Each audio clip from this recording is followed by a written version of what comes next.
What's going on, Myles? Yo, Brian, happy Friday. Ooh. Another week, another something, I don't know, like fill in the blank, you know? Circle in the drain, exactly. That's it, all the happy stuff. I'm glad we're getting into the festive spirit early. Yeah, this is going to be a morbid episode. I hope everyone's prepared. Dude, no. On a completely not related topic, I was watching a documentary on Kids in the Hall today. Do you guys have Kids in the Hall over there? Like, was that like a worldwide phenomenon? Kids in the Hall? Yeah. As in like a hallway? In the way you just said, Kids in the Hall, I just realized, I was like, you don't have Kids in the Hall. Oh, no. In the Hall. Yeah, Kids in the Hall. I don't know. Don't know. All right. No, it's just what is it? It was just a comedy sketch show. Okay. Very similar to like SNL or whatever. I preferred The State. I'm guessing you didn't have that either, which was MTV. No. Yeah, we had MTV. Yeah. Okay. I just realized I'm having a conversation with myself and probably one person in the chat. So let's not waste any more time. Let's start the show. All right.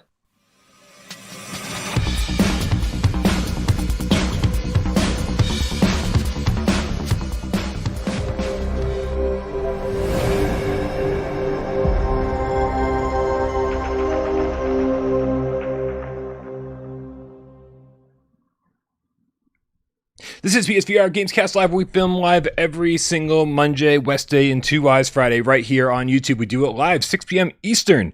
No idea what time that is in other regions because of fucking daylight saving times. Right here on YouTube, we do it live for your viewing pleasure. But guess what? We also care about your oral pleasure, like a good friend would. That's a creepy stare at the camera. For all the audio listeners, I'm being creepy today. Uploaded to podcast services of your choice by our good friend Rypop. And of course, timestamps go into the show after the fact, thanks to Sci-Fi, GameCat, Henry. My name is Brian Pop, and this channel right here, PSVR without Parole. And the gentleman over here to my left, your right, is Myles Dyer from youtube.com/howoriginal Myles. Howdy, Brian. Howdy, GameCats. Happy Friday. Man, I'm looking forward to this show. We got lots to talk about, lots of good stuff. And we had two pretty decent new PSVR2 games this week. They were not ones that we were highly anticipating, but I had a good time with both. It seems you had a good time with both as well. Wait, I know one, because we're going to talk about it on the show today. Oh, was it Fire? No, the other one was Spiders. Right. And you and me, brother, were both arachnophobes, so I think that's why we both had somewhat of a decent time with it. And why Wes fell asleep in the headset. It really is. If you don't care for spiders, like they don't bother you, it kind of takes the point out of even going into that experience. Yep. Yeah, I'd like to have a review out for Kill It With. I keep wanting to call it Kill It With Spiders, which would be a completely different game. Could you imagine if there were people and you're just walking around with a spider gun and you're and they're just like fucking critters flying at the people you're shooting at. If that was a multiplayer game, I would be terrified because if I get shot at with spiders. Jesus Christ! I've not got to the end yet, so maybe there's an unlockable parallel universe at the end where you've actually got to put out fires by firing spiders at them. So, like, who knows? I mean, with enough spiders, I'm assuming you reduce the oxygen level to a point. That's it, where the fire can no longer survive. It reminds me of that famous Greek problem, which was what would win in a battle: 1 trillion lions or the sun. This like SUN, the thing in the sky. Yeah, 1 trillion. 1 trillion lions. That's not really a thing, is it? Well, I mean, it's just like sort of a thought experiment. What would win? Because I'm always like, they're not going one. Because the sun would burn up the tigers or the lions or whatever the fuck it is. But 1 trillion, man. 1 trillion. I don't think it's quantity that matters here. It could be one or an infinite number when the sun They're not going one at a time. They're probably like, they all like hold arms, they lock in. And I understand the dilemma. That's not the problem. The sun is so hot. I agree. I do think the sun would absolutely destroy 1 trillion lines. But is there anybody in the chat that can help out here? Is this an even I think kind of question. I don't think it is. I think it's like anything against the sun other than like another planet. I mean, like another planet that, you're right. You know, or a star that emits that much heat. I did not think I was going to be starting. I just woke up like an hour ago and my brain is. It's a pretty interesting thought, though. I find it's good. It's a good, nice thing to think about. I find. I don't know. I can smell just how would you even launch that? Like, how would you even make that happen? All I can smell is burning flesh. It'd make a great VR game, though. Wouldn't everything? Yeah. Pretty much. Professor Lilith with the $5 tip says, "Hi, Game Cats." Hi, Lilith. This Sunday's multiplayer will be Crossfire CR Squad, 2 p.m. Eastern. Pow, pow, boom. I like the onomatopoeia. Really delivered an extra special Kazam to the tip. Appreciate it. 2 p.m. Eastern, guys. Make sure you go join us over on Discord. Click the link in the description below. Our Discord is where everybody hangs out, shoots the shit, and you can get together and plays multiplayer games. Every Sunday, Professor Lilith organizes a specific multiplayer game, and we all jump in and play. I shouldn't say we all. I haven't been there in a little bit, but it is fun when I do it. Also, tons of other great reasons to join the Discord, viewer takeover, all sorts of stuff. Great people to play with. While you're clicking links in the description, though, make sure you click on Myles Dyer's YouTube channel, youtube.com/Myles, and go check out everything he's been doing over there. Myles, for the uninitiated, what have you been doing over there? So every Saturday, I do PSVR2 Let's Plays, and I'm still playing catch up because I am on a mission to Let's Play every single PSVR2 game out there. I think I've done 107 games, Whoa. And if I keep going 3 every Saturday on catch up, I'll get there before the end of the year, and then during the week I will do Let's Plays of new games when they come out. So on Tuesday I did Kill It With Fire VR, and then on Thursday I did Barbaria. I tend to go into them blind, like first time experiences. Yeah. I mean, Kill It With Fire VR, I think that is how you have to experience it.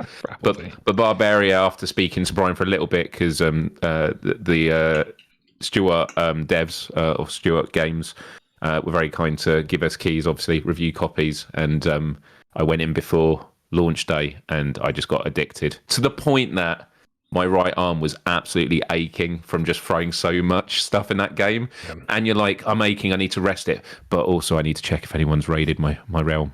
And then when they raid it, you've then got to fight back. It's just such an addictive game. So I do that. And then on Wednesday, I do a talk show, Myles Dyer Live, which is just kicking back with random topics. And we had a top of the toppings discussion about pizza. What is the top topping? And so we had 32 toppings, and we did like polls. And we had brackets, and everything got whittled down to a grand final, which was between garlic. Garlic was a popular topping, and pepperoni. And pepperoni was victorious. Over pepperoni, garlic. Yeah. I mean, pepperoni, it was made for pizza, wasn't it? Or pizza was made for pepperoni. I don't know, but I kind of feel like pepperoni and pizza, man, it's synonymous. I can't even say it. It's synonymous. Yeah, I hate being the Johnny come lately who tries to chime in after the fact, wasn't part of the conversation, wasn't there. You know, it happens with us too. We try to create a top 25 list, and then people come by later and say, why did this get number 7? And it's like, well, go watch the 5-hour discussion, right? You can't, like, you don't get to chime in later and say, well, I don't think, no, it's like either be there or shut up. It's sort of like when you vote for like the president or something, or when you vote for the queen.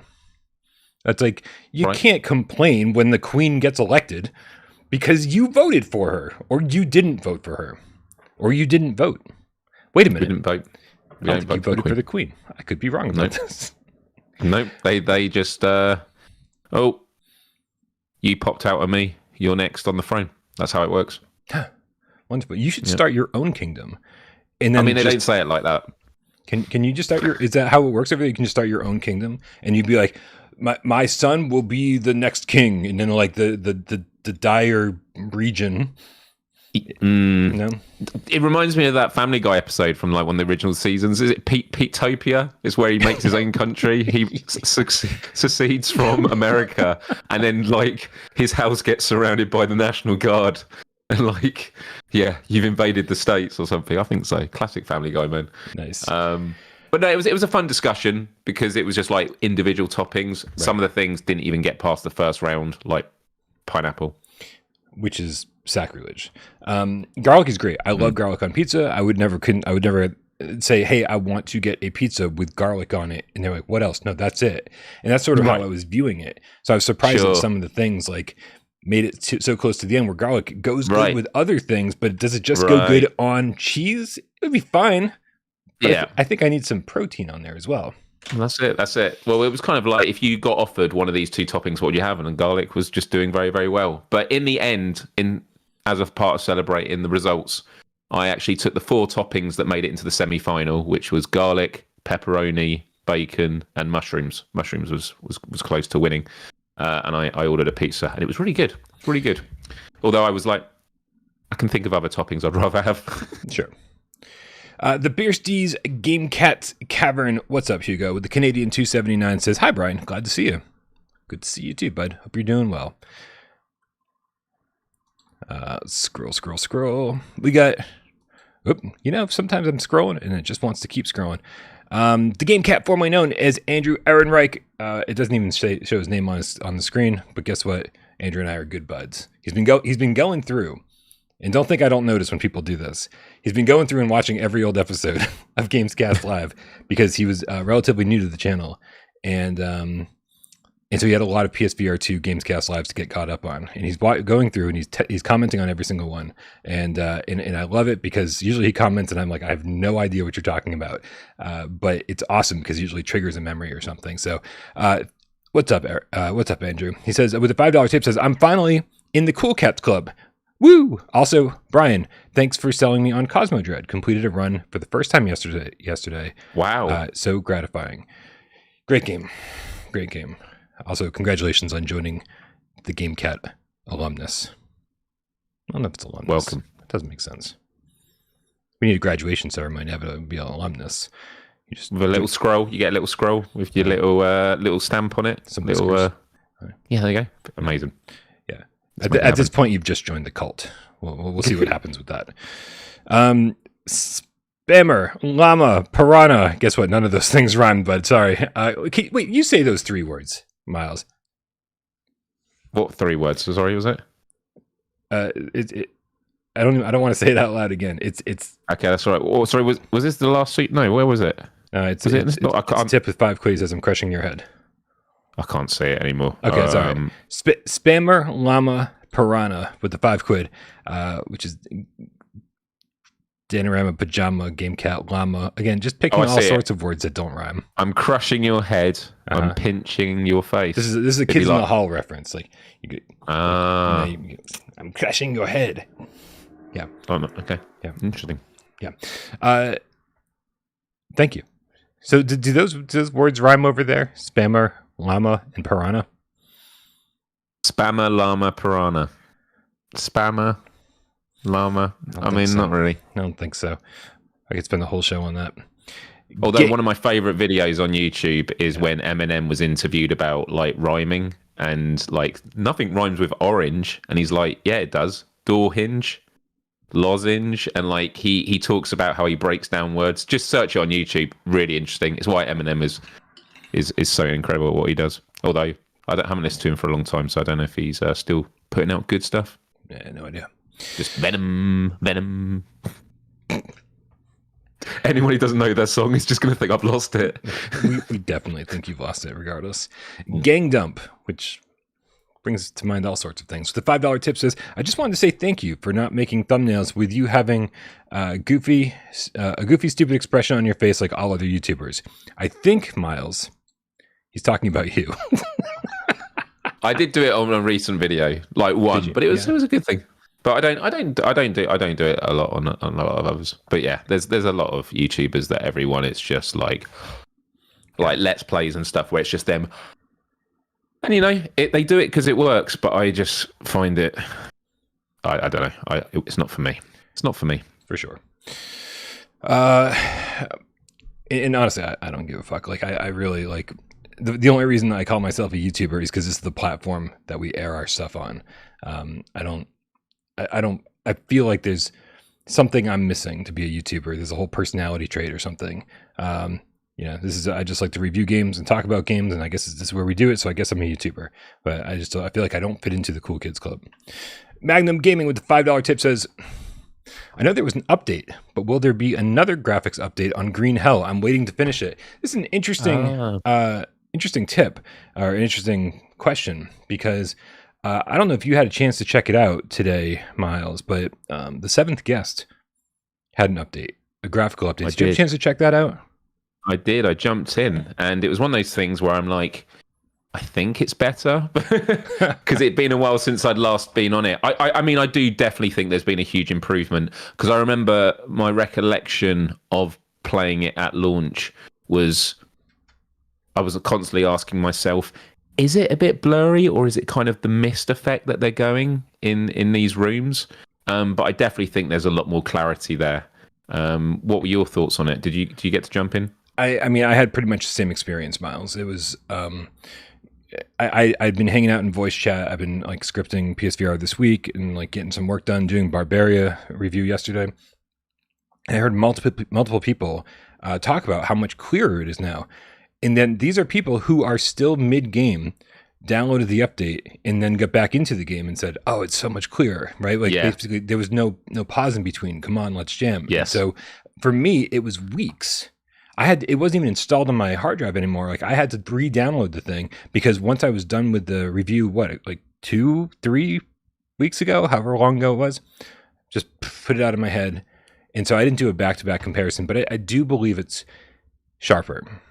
It looked great. I mean, the game did look pretty good anyway, but I was just like, there's such a great art style. I wish I could see it better. Like, there's a lot more clarity now. Yeah. So, in other words, the fact that game and also Peaky Blinders also got a graphical update, which is... Oh, it did? Oh, yeah. It's not blurry anymore. Whoa. Okay, I need to jump back in. Yeah, it's... but if you've never noticed reprojection before, I guarantee you will now, because it is really one of the worst cases of reprojection I've ever seen, and I don't know why that is. I don't know if by upping the resolution they had to knock down the frame rate and then like suddenly go from something to like drop it down to 60 reprojected. But regardless, both of these games came out relatively recently, and comparatively, Green Hell, let's get back to the tip here from Magnum Gaming. Oh, yeah. Green Hell came out months ago. And so we got that one update that like kind of fixed some issues made it hard to read things on the diary pages. But we never got another patch. They said there was going to be multiple patches and one to fix the resolution for sure. And we still haven't seen that on PSVR2. So it's kind of curious why these more recent games got patched relatively quickly, and then this other game that we've been sitting on for like months still hasn't been patched. It's very curious. I mean, my thoughts straight away are that when it comes to like Peaky Blinders and Seventh Guest, they're very still looking environments. There's not actually a lot going on there. Obviously, Green Hell, there's a lot with foliage and everything. But I also think about the games that did actually take a while and take their time. Let's think about Switchback. True. Didn't they? Because I think what you just mentioned about the reprojection issues on Peaky Blinders. My first thought is, and look, this is someone speaking who doesn't understand development and the process. But my assumption is you can either do a quick fix where you're like, okay, let's increase the resolution, and it's going to come at this cost. Or you take your time and you sort of do a lot more balancing of like the give and take, and maybe, looking at where you can prioritize to not lose so much when you change it for something else. Like, so my impression from Peaky Blinders, from what you mentioned, is they were just like, let's just buff up the resolution and we'll just make do with that reprojection stuff. So Green Hell, if they take their time like that was done with Switchback, it will be worth the wait. There are so many games to be playing in the meantime, but I also acknowledge, if you've bought Green Hell, you want to play it. I feel like, with Hellsweeper, I just want to jump in it, but I want to wait until it's fully done. although when something is fully done, it is hard to determine, really. Yeah. I'm screwed because I'm not going back to these games. I'll probably have to reinstall them to check them out and go, oh yeah, it's sharper. And then like never, that's it. Like 5 minutes. So, I saw Looper, the Underground Game Cat, in the chat asking if you can actually read things in Peaky Blinders now. Strangely, I didn't have too much of an issue reading things in the first place. It was just all of the environments were just like just super low res and just blurry. And it's like just very confusing. But everything, all the text is crystal clear now. So if you had any problem reading it before, you shouldn't have any problem reading it now. But yeah, Greenhell's one I'm looking forward to, just because I enjoyed the game so much, regardless of the fact that it was a Quest port and not the PC port. That didn't matter to me, because hey, sometimes it's better when you don't know what you're missing. But yeah, a little bit clearer would be great. I feel like this would find its way into a top 25 list with some clearer graphics.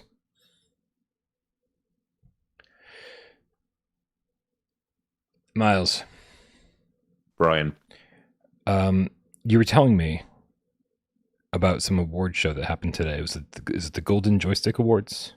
Yeah, the Golden Joystick Awards, which I think it was their 41st year, we were saying. Mm-hmm. It's always been quite big in the UK in terms of gaming. But I do think that in recent years, when you have like the Game Awards, which is much more international, also that we have the BAFTA Awards, which is, very prestigious in television. They now do their own gaming as well. Naturally, there's always going to be like which one represents like the Oscars of gaming. And so I do think it does make things a lot more competitive. But Troy Baker was hosting it. They had a lot of great guests presenting awards, including Rosie and Ash from PlayStation Access, because they actually had awards for the best PlayStation game and best Xbox game.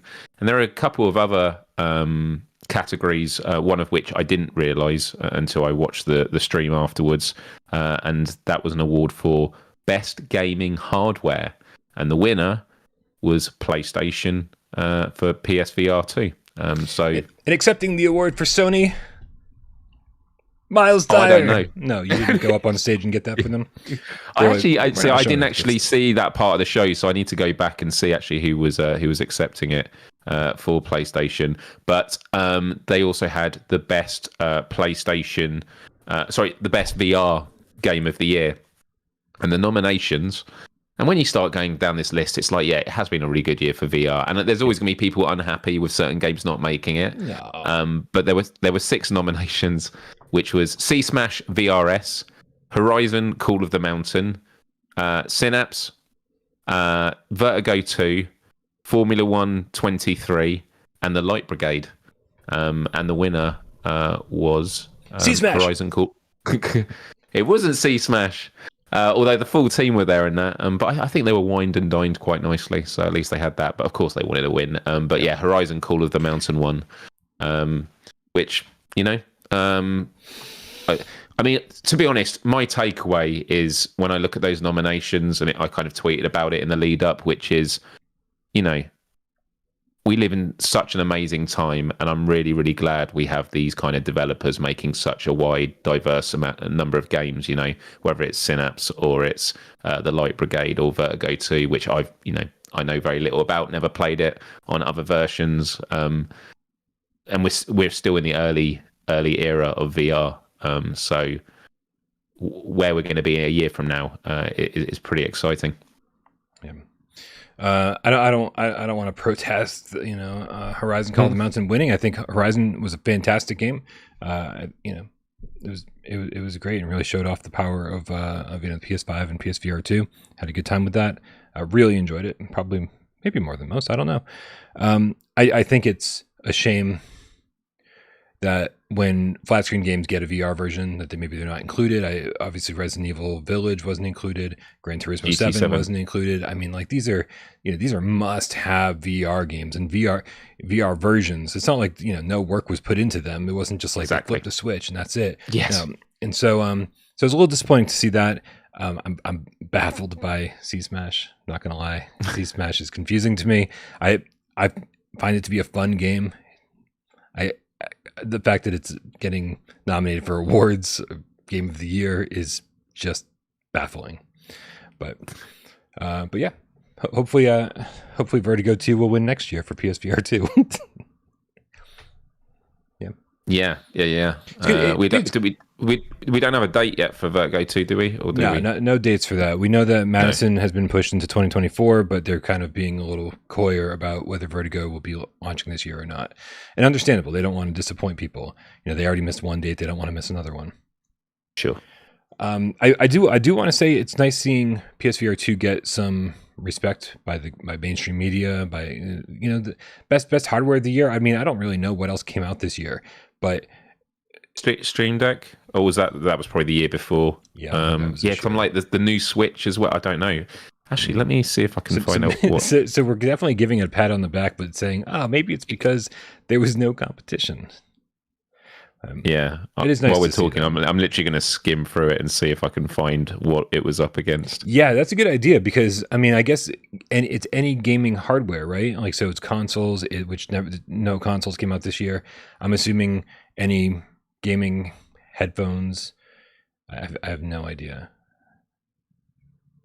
but yeah.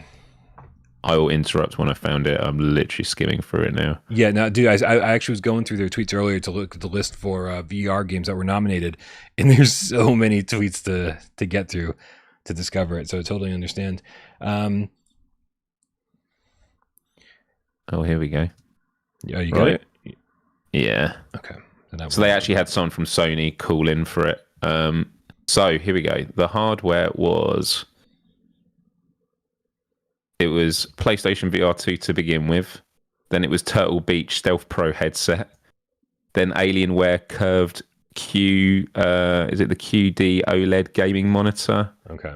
Then it's the understand the win now. Yeah, then it's the Nitro deck, which wasn't that what was used with, so you could play on your mobile phone, I think. Then it's the ASUS ROG Strix Scope 296 keyboard. And then the Samsung 1990 Pro. So very specific hardware. Like, I don't, but to be fair, that is what hardware is. That is what hardware is. But it's kind of, when I think of like, well, what would have competed against the PlayStation VR2? It would have been, the Steam Deck or things like that, like actual consoles. But look, I'm not taking it away. It's great to see PSVR2 being acknowledged for it. So, oh yeah. There'll be people in the chat that know what I was rambling on about. I have no idea. Just numbers and letters stuck together.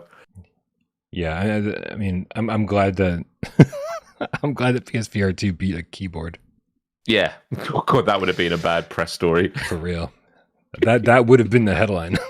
A keyboard beat PSVR2. Headphones. Yeah. Oh my God. Yeah. Looper says, I think they treat GT7 like a 2022 game, and I mean, it all makes sense. I understand it, right? Yeah. But like, I don't think it's fair that they do it that way. But whatever, it doesn't matter. C-Smash. Maybe that's why they're trying to get Resident Evil 4 out this year, potentially, so they can say, "Oh, it was in the same year." It is like, we got. Although Resident Evil 4 won Best PlayStation Game at the awards. Yeah, Spider-Man didn't, so clearly the cut-off point was, I don't know. Anyway, we could ramble on about this. Sorry, Brian. What you gonna do? What are you gonna do? What you gonna do? Spammer Llama Piranha, I'm never gonna pronounce it right, with 5 quid says, Spammer, Dana, Llama, Rama, Piranha, Pajama. I think he's trying to show me words that rhyme and then failed miserably.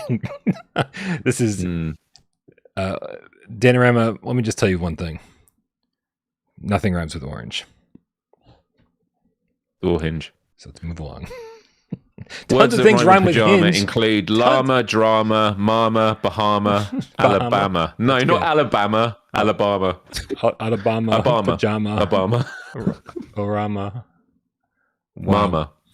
And Bahama. Drama. Llama drama. There you go. Drama llama. And I think drama works for Dan pretty well. So we'll be expecting a name change soon enough.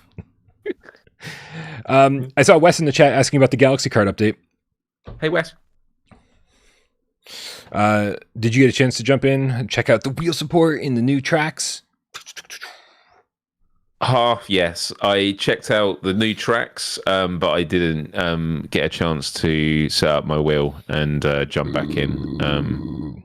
Yeah, I know, but I will be doing a let's play of Galaxy Kart either this weekend or the week after. So might do it on the wheel then. But what did you think of the wheel support? The new levels, by the way, were great, and I like the new layout of choosing. There's different worlds now. Yeah, I like what they're doing. I like what they're doing. You choose your world, and then you just kind of cycle through which course you want to do. I like the idea. If this is speeding up the process of them getting out new maps faster, then I really like that idea. I was really concerned though, right? Leading up to this, I was like, are they just gonna like fucking reuse assets? Is the new space track just gonna look like the old space track, but like with a different, track layout? It's just gonna use the same assets? No. And not at all. It doesn't. The rings. The rings around Saturn, and you go off these giant rings. Cool. You froze for a second for me. You froze for a second. Oh, good. It was you. It was a mutual freeze. So you got these giant ramps, and you actually can land on the rings of Saturn that are like, obviously hovering over the track. And so you can get away from all your opponents and try to like use that as a shortcut. And there's shortcuts everywhere on these things. And I was really impressed by what they did. I think this footage is from the previous update. And so there'll be only the last new tracks. But Elephant Trap and I jumped in yesterday. We were both in our racing rigs. And it felt great, man. I got to say, like I had to pull everything off of my racing rig in order to use it. I went through quite the process to play this game, and it was worth it. Like there are things that still need to be fixed. Like there's bugs that need to be fixed. We crashed once, and fell through tracks, all that kind of stuff, all the same stuff that you've been seeing in Galaxy Kart. And also, I think they need to give us a height adjustment because my wheel was way above where the in-game wheel would be, and so that kind of threw me off a little bit. And so when I kind of tried to readjust it by positioning myself in different places and then holding down the options button to recalibrate, then I would see part of my character's body in front of me, and so like I just couldn't quite nail the positioning for myself. But when I kind of ignored all of that and played it, Elephant Traps in the chat, you said it was fun beating you, Brian. It was fun getting beat by you. But I'm going to go to bat for this. We need a goddamn blue shell in the game because Elephant Trap was so far out, that like there needs to be either rubber banding of some kind or as Elephant Trap was saying, there needs to be some very cool power-ups for the people in the back to get caught up. If you don't want the massive bullet from Mario Kart. Yeah. Yes. If you're right in front or right at the back, it's very difficult for people to get back into the game. Yep. And I do think, in the options, that's probably just an unforeseen circumstance. Now they've added wheel support, which is having some customization on the menu to say this is where the wheel is, but that would be good. But I got to say though, like, I've always been a big fan of like anytime we go on vacation or whatever, like we always find like a mini golf or go-kart place and, just kind of do some fun stuff as a family. And so I'm used to the way go-karts feel like IRL.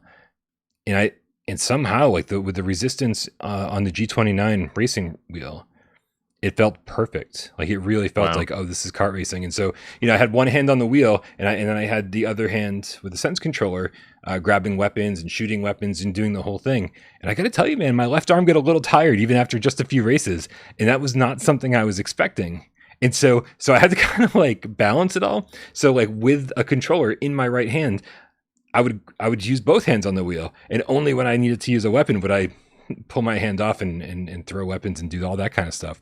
And I got to tell you, it just felt good to play. It felt very much. It reminded me of being like in an arcade, because this is the kind of shit that like you would play in an arcade, like Virtua Racing or something like that. And I loved it. So I'm very happy that Galaxy Kart is getting to where it needs to be. We'll be getting a 90 FPS patch at some point. We're getting 4 more tracks or something by the end of the year. It is fucking crazy. So that's amazing to hear.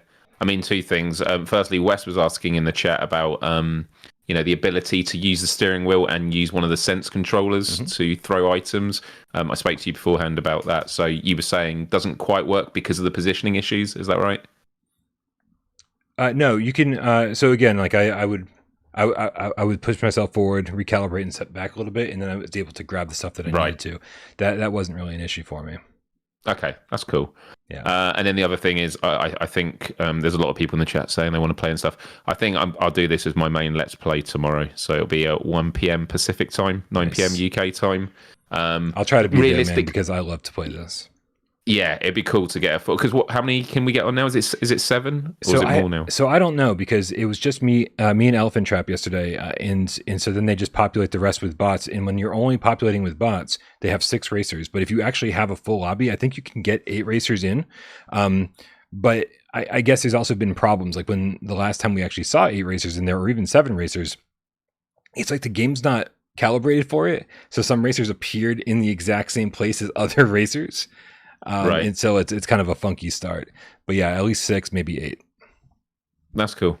All right. Yeah. No, I've kept delaying this game as a Let's Play because I knew all these updates were coming, and I know more are coming down. But it's at a really good place now where the game looks great. I know there are more updates coming, but let's get it on. This is going to be good. Yeah, and just remember again, if you're picking it up because you hear us talking about it, we're talking about it because it's so much fun and because of all the additions that have been added, not because it's some kind of flawless game or anything like that. There are still plenty of bugs, but it's a rare exception where you're like, it is absolutely worth putting up with the bugs because it is just so much fun to race with other players and have fun. So just keep that in mind. I have no idea where we are because we've sort of been bouncing around the run of show. Yeah. Let me just make sure that we're... Oh. Dinner and Pajama changed his name to Drama Padrama. With a 5 quid, it says, there. This is a cult, Myles, and I have way too much control over these people. This is not right. There. That's fucking hilarious though. Drama Padrama. I guess it technically rhymes. I don't know if words that are identical would be considered rhyming words, but we'll roll with it for now. We'll allow it. Yeah. Myles, the thing that everybody wanted us to talk about today, it has nothing to do with Barbaria. It has nothing to do with the 7th Guest or Galaxy Kart. They all wanted us to talk about Koi VR Love Blossoms, which is coming to PSVR2 next week on November 16th. It's a visual novel. And wow. You know how I feel about reading in VR. It's great, isn't it? Standing there, reading. Can't say I'm a real big fan. It's absolutely ridiculous, man. Are you going to stream this because you stream everything in VR? That's the question. That's what everybody wants to know. I will do. Yeah, I'm going to do a Let's Play. I mean, look, there are some titles I've got that I'm going to Let's Play that people are like, is that even a game? So I've got VR Human Anatomy or Human Anatomy VR. That's not a game. So we'll do a science lesson in VR. I'm serious. Even NFL Pro Era, there's now 2 games which I hear are very similar, but I will do a Let's Play of both of them. Like, I just want to make sure I'm sticking to my part of the deal. I'm going to do every title, so I will be doing this. Although, it's a bit pricey, Brian. Yeah, it's a full price $60 game, which is crazy. I'm over on Steam right now, and I'm checking out the full description here. It's saying become the protagonist in all new VR romance adventure game. Enjoy a life full of excitement with 2 charming sisters at a hot spring resort. Make love bloom in this hot spring story in full VR. Myles, this came out October 10th of 2022, so a full year ago over on Steam, and I can't lie. What are the reviews on Steam? They're very positive. Are they? Yeah. Okay. The first one says, this educational app provides a cultural experience of Japanese traditions and customs. Okay. Come experience traditional hot girl springs. So, yeah. Okay. The next review says, yes, the sex. And that is it. And everybody enjoyed that review. Oh, yes, the sex. Yep. Okay. Okay, so here I'm gonna read a seemingly very very real positive review, and then I'm going to read a seemingly very real negative review. And so hopefully you guys will get an idea of whether it's something you want or not. This is by JG Steven. He says, highly recommended, a charming game. The character models and scenery are beautiful. VR is absolutely the future of visual novels. Can't agree with that, Steven. And the sense of immersion when playing Koi Koi is very high. Motion controls are very basic, but fine if you play standing and can turn when needed. 2 chapters into the story so far. It's very simple, but very cute. The only other comment is that the beautiful scenery requires significant graphical horsepower. My RTX 3090 couldn't drive the Quest 2 at full resolution at 90 hertz and often dropped frames and reprojected, but everything ran fine at 72 hertz. The minimum spec is somewhat misleading, unless you have a really old low-resolution headset. So that person seemed to just actually really enjoy it. Here's a negative one. How do I say this? This is from Dave Ratio.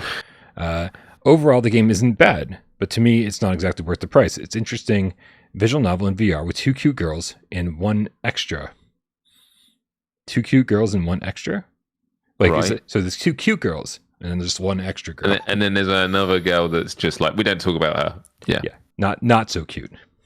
Put the paper bag over the head kind of thing. I thought for the price I could do more, but most of the time it's just reading, and reading. The interactions barely exist. Most of the time we just read, and chose.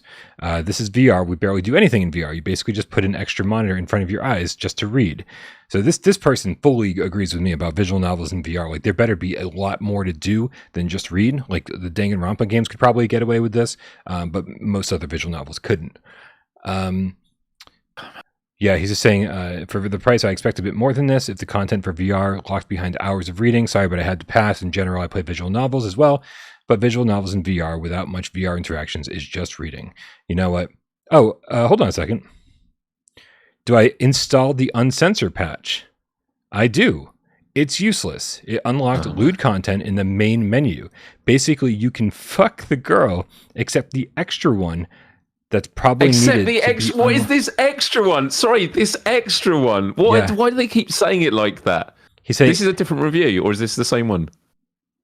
This is the same review. Okay. Yeah. So it's just maybe this isn't. Maybe this is a ESL type problem. I don't. He's doing pretty good though. The problem, it's useless. It's still censored anyway. Basically, the genitals have a heart or something of your choosing. Meanwhile, the guy's dick becomes a lightsaber. Okay, now I need to play it. So yeah, he says, it's pointless unless you like... PlayStation doesn't allow mods, man. Sorry. He says, sorry, so it's pointless unless you like titties. Well, there you go, guys. I will be Let's Playing this on Thursday. And to be fair, if you like a novel, watching it on a flat screen in a Let's Play is going to be just as the same as being in VR. Yeah, I mean, I will pass on this one. I don't say this very often, but I will pass and I will watch you play it. Or maybe I'll just listen to you play it because I've got other things to do. Oh my god, this is like, oh man, I'm not looking forward to this. I'm actually, this is not going to be good. No. So everyone's real excited about this. No. Yeah. Myles, there's a game out there called Compound that people are excited for. Relatively, I mean, I don't want to this. I don't want. Yeah, we'll get away from this as fast as humanly possible. But let me bring up the trailer for Compound. Steve in the chat says you've already bought it, Myles. Stop lying. Pre-order. Yeah, I brought the collector's edition that comes with 2 extras. 2 extras and customizable lightsabers. If only real life had customizable lightsabers. Yeah. So this is Compound, Myles. It looks a little bit like a boomer shooter. That's probably more to do with the retro style than the actual gameplay. But it reminds me a little bit of, pixel rip type thing. It's like you're inside of a seemingly kind of retro game. But first person shooter looks pretty good. I've always heard good things about Compound. The news about this game is that not only it's coming to PSVR2, we've known that for a while, but I believe it's just a one-man team over there developing this. They tweeted this week that it's almost done. So wow, it looks good. Yeah, it looks really fun. This is the kind of thing that I would want to play in VR, but not sure if I'd want to play outside of VR. Yeah. I got some serious sirens going on over here. I'm going to mute my mic for a second. All right. Yeah, I'm just looking at the trailer now. I mean, it just reminds me of. I definitely got the pixel rip vibes of, what is it like being in those environments with usually flat sprites, but having it in a VR space. But yeah, it just reminds me of Wolfenstein 3D or classic Doom. So yeah, I'm definitely looking forward to this. I was actually unaware of it beforehand, so I'm hyped about this. Yeah, this just looks like one of those games that's just going to be straight up fun to play. And just to give you a little bit more information about it, the Steam page has some good shit over here. It says compounds of randomized roguelite, which I know a lot of people are sick of, but I mean, come on, it's a first-person shooter. Roguelite, free roaming for VR veterans. Duck and dodge around enemy fire in tough as nails retro FPS with multiple locomotion options. What else did they tell us? Who are the developers? It's just me. This is a passion project. I've had great fun working full-time on Compound for the last 6 years. And I think this is probably a little outdated. So he's been working on it for a long time. So he says, roguelike games are supposed to be hard, but don't give up. You'll get better with every run. Eventually, you'll master the game and its systems and feel like a pro. If you're still feeling frustrated, try playing on easy mode or head over to the practice area to practice fighting an enemy you're having trouble with. So yeah, another roguelite heading our way. Hopefully it's not going to be too much longer. This looks like be a fun way to kind of spend the holidays. I think I could really get into this one. Yeah, I can imagine it runs buttery smooth as well. Yeah, I mean, this is the kind of game you expect to run at like 120 native, right? At like maximum resolution. Hyped. Awesome Tatum's in the chat saying the drones will drive you crazy. The shotgun is great, of course. Hopefully the haptics are great. Because we're always looking for ways to make the PSVR2 version the best version out there. We're always hoping for some serious haptics and adaptive trigger support, all that stuff. So hopefully they take full advantage of it. The chat's still on lightsabers. No surprise there. Yeah. Who's the developer of Koi Koi, by the way? Have they made any other PSVR2 games so far? Do we know? Or I've 20 questions. Sorry, I've thrown you under the bus for that. Yeah. No, it's the developer is actually called Apricot Heart. And to my knowledge, they have not. Here, I have. Let me see here. Oh, actually, yeah, it looks like Koi Koi Love Blossoms, the VR and non-VR version, are the only game they've made. Maybe it's in some DLC, free DLC for the Steam version. That's it. Okay. Yeah. We have some bigger topics to talk about today, man. Two things that we had on the thumbnail and on the title of the video. Let's tackle the smaller one first, despite the fact that it's fucking taking up the entire thumbnail, as always. Demeo Battles got released, I believe, yesterday on Quest and on PSVR.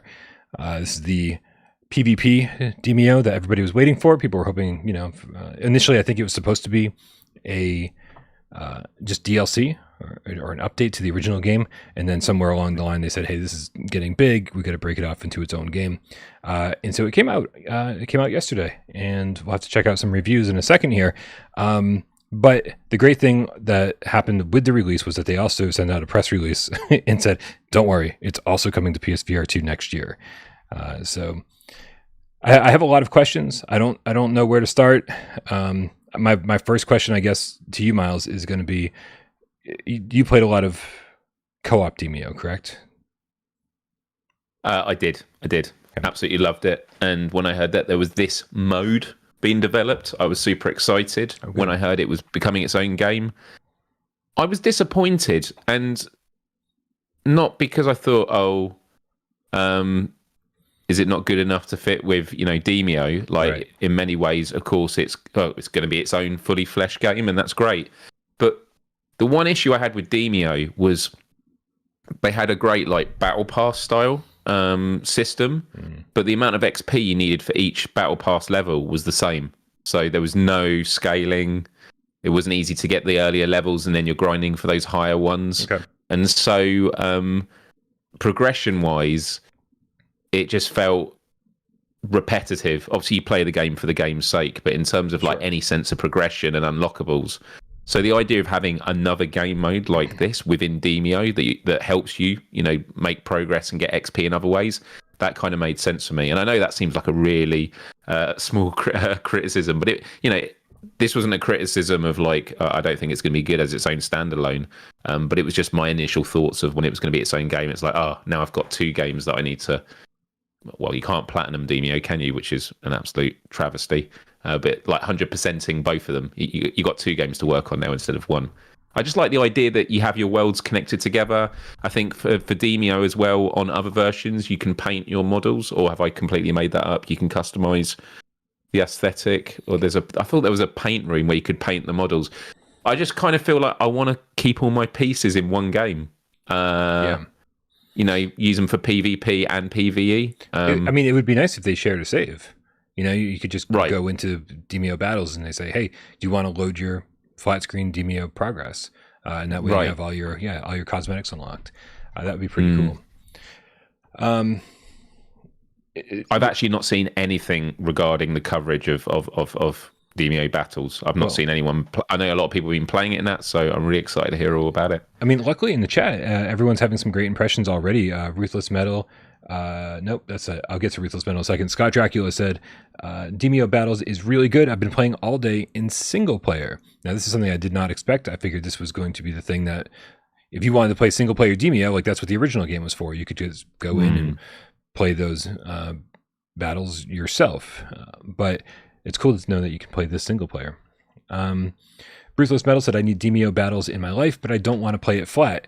I don't want to play it flat either. I was actually, when I was investigating this game today, over on Steam, there's a relatively new broadcast option where, like, if developers are streaming their game or anything like that, then they can have it running on the Steam page itself. And Kind of Funny was playing this quite a bit today. Or at least that's the video that they were showing. I don't know if they were actually playing it today, and they were all playing it flat screen. And so I realized I was like, this is really important, because this is the kind of game that appeals to so many different types of players, that being able to play it just because we want to play it in VR, it's great to expand the player base, to have people playing that we can play against or with outside of VR, and of course which you can do with Demeo as well. Right. Absolutely. Yeah, because I was playing one day with a friend and his mate came on. And I was like, I didn't know he had VR. Oh no, he's playing on his PC. I had no idea. I agree. I think it's a great game. It's like all these things. I mean, when we were talking about Galaxy Kart, there was a lot in the chat about other multiplayer games people have got, and saying I jumped into it and there was no one else online. Crossplay and is so important for these VR games. Yeah. Because the player bases otherwise are going to be incredibly small, and we've seen what happens on PSVR when there are games that just become dormant. I think of Werewolves Within and games like that I got way later than everyone else. I jumped on and there was no one to play with, and it was a real shame. So another reason why I would have liked to have seen this game as a part of Demeo, so that again, you're not splitting the player base. But I'm really excited. I love how Demeo played to have a new game. If this is what they're saying, no, we're making a new game because we're kind of taking the lessons from Demeo, and this is like going to be the future of what we're working on. I'm super hyped for it. Scott Dracula expanded and said, yeah, there's a single player mode with a bunch of missions. Twitcher, the Deuce Juice Game Cat clarifies 40 single player missions apparently. Nice. Boy Brown VR, what's up, buddy? I haven't seen Boy Brown in a while. Says it's a great game, way more than just DLC. It has 40 single player scenarios to help you get better with tactics. Top drawer, is that it? Is that an expression? Top drawer? It's like top shelf vodka. I guess so. Yeah. Yeah, that's really good to hear. I mean, obviously, when a developer says, "Hey, this has become bigger than DLC," and they've released the game, it's only $20. Which is fantastic news, because it sounds like it's pretty beefy. Wow. It's good to hear that they're not. It's not all just smoke and mirrors, right? That they said, it's become more than just DLC, and then they release a game, and actually, it turns out they were right. They weren't lying to us. This is far more than DLC.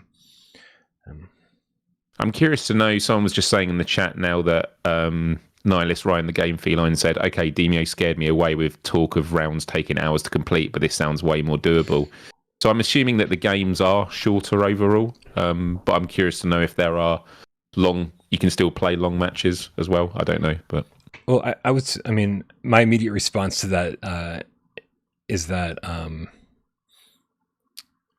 don't be scared of Demeo, because right, because first of all, like, you're going to get in there and you're just going to have a lot of fun, and you can save between floors now. When it first launched on Quest, like, you couldn't save at all. Like, you could only save your progress at the end of a completed run. And so now that you can actually save between floors, like, you're really only in there for about an hour at a time if you want to be. So it's no longer the 3-4 hour epic, gameplay sessions that it used to be. So definitely don't be scared of Demeo. It's a lot of fun. It's one of those, I mean, if you haven't gotten it yet, grab it when it's on sale, because obviously it's already been on sale. Be on sale again. Maybe they'll have a bundle, Demeo and Demeo Battles, when that comes out. Yeah. But yeah, 2024. So the other part of this conversation, Myles, that I wanted to have with you was, what do you think's going on here? Like, is this just, more studios that are getting some degree of Oculus money or Meta money, and saying, because we have heard that Meta does not like when games launch on Quest and PSVR2 simultaneously, because the one battle they can't win is in the graphics department, and so there's always these side-by-side things that just piss them off. Do you think that's what's going on here, or do you think Resolution just needed more time for the PSVR2 version? I mean, I wouldn't be surprised if it was the former. And I think you make a great point that where they can compete is on exclusives, and sort of, if they come out at the same time, that's going to be a much harder battle to go up against. I also am curious. I mean, Quest, there are more machines out there, aren't there, of Quest 2 and Quest 3? I assume this is going to be on Quest 2 and 3, right? Sure. So in Steam, if you're gonna, so I would say that you would definitely work towards that first, and I think that's fine. Because on the flip side, when we think of PSVR2 exclusives, we're doing great. We are doing great, and I know what it's like. We want to have everything first and on ours. And the other positive is when games come out on Quest, we can get a sense of whether they're good or not. There's no risk of pre-ordering. And then when they come round to ours, and that's not to say there are games that are poorly ported, and we've discussed this. I mean, look, if there's I think of Barbaria, which I know we're going to get to in a moment, but you and I jumped into it before it came out, and there were thousands of people to play against because it was crossplay, and it'd been on Quest for 8 months. So that's another good reason that when it finally comes to us, and it was the same with Demeo, actually, it'd already been out on other platforms. It means when you jump in, there's going to be a whole player base of people to play with. Or play against, so that's going to be good as well. So I do look at the positives, but I also understand it would have been nice to have it now, but I'm happy to wait. There's so many games. I mean certainly I generally don't blame studios when they take Meta money, right? Because it's like, listen, like, it's fine. We've got, like you said, we've got plenty of games coming. It's basically free money for them to kind of do what they were going to do anyway. The press release that I got from Resolution Games talked about updates that are coming, listening to the community and making changes, making balancing updates, content updates, and so all of these things will be happening over the next however many months. And so when it gets to PSVR2, it'll kind of be like the final complete version, or like at least a more complete version than this launch version. And I'm always happy with that.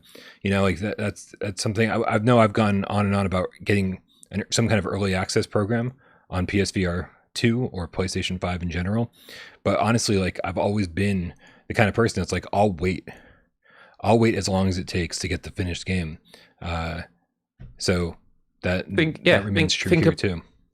Well, think about Pistol Whip or Walkabout Mini Golf. When these games came to PSVR, I remember when Pistol Whip came out, it was like, and all the DLC that it comes with at launch. So you actually get a much fuller, because as much as we're still playing it later. The point is, sometimes there's a game that I'll play that just comes out, and there's DLC that comes out later. And it's that kind of thing of, I'll go back to play the DLC, but then I'll jump out again. I think that's what it's going to be for me with, like, Crossfire Sierra Squad. When there's new content, I will jump in, play it for a bit, and then jump out again. But walkabout mini golf, having all those courses from the get go. If it's there the moment you're playing it from the beginning, you're going to spend more time in that world overall. I just think that there is some kind of lost connection you have with a game if you finish it and then you keep coming for DLC piece by piece. Mm-hmm. I think if you join something and it's like, here's the definitive edition, pistol whip with all these extra modes and stuff, you're gonna have a better time. So I think we're gonna join, as you say, after they've done a lot of testing and taken on community feedback and things like that. So we are going to get a better experience when it finally comes out. Yeah, I mean, a lot of what I'm saying here is actually, that pertains to me in a selfish manner. Being like, this is the way I have to play games for the channel, and I play the games a lot for a week, and then I review them, and I generally don't have a chance to pick them up again, with very few exceptions. Beat Saber, Pistol Whip, I'll go back to those when I need to. Yeah. But, very, very seldom do I I'm actually going to go back to these and spend 20 more hours with them. I just don't have that kind of time. But hey, who knows? So I just want to look something real quick here. Scott, just to give an idea, I see this in the trailer, and Scott Dracula has sort of been our guide through Demeo Battles today. And this description definitely has me intrigued. He says, the matches are always short. As fire tiles move in towards the center, usually each match is about 15 minutes. So much shorter than the original Demeo. And I love that they have sort of the battle royale thing happening where it's like, crunching you as you go. So that sounds pretty cool. And I love the mechanics in Demeo where the tiles, like whether it's gas or it's lava or it's the red stuff in the desert, that spreads. Yeah. Like those mechanics are really good, especially on a turn-based game. So the fact that that's going to be a big component of this is great. We got in the chat, Macho, the real estate procrastinating game cat with the $5 tip says, I honestly don't mind letting Quest pay for games to be made, and then we get them a year later. Yep. We've got plenty of games to play.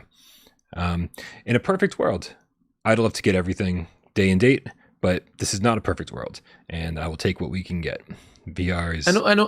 And also, we all benefit as gamers. Like, competition is good, and the whole thing about, if you get money from PlayStation, we think about Capcom and the Resident Evil games in VR, or what's happening with Meta and all these commissions. I think they commissioned the Assassin's Creed game.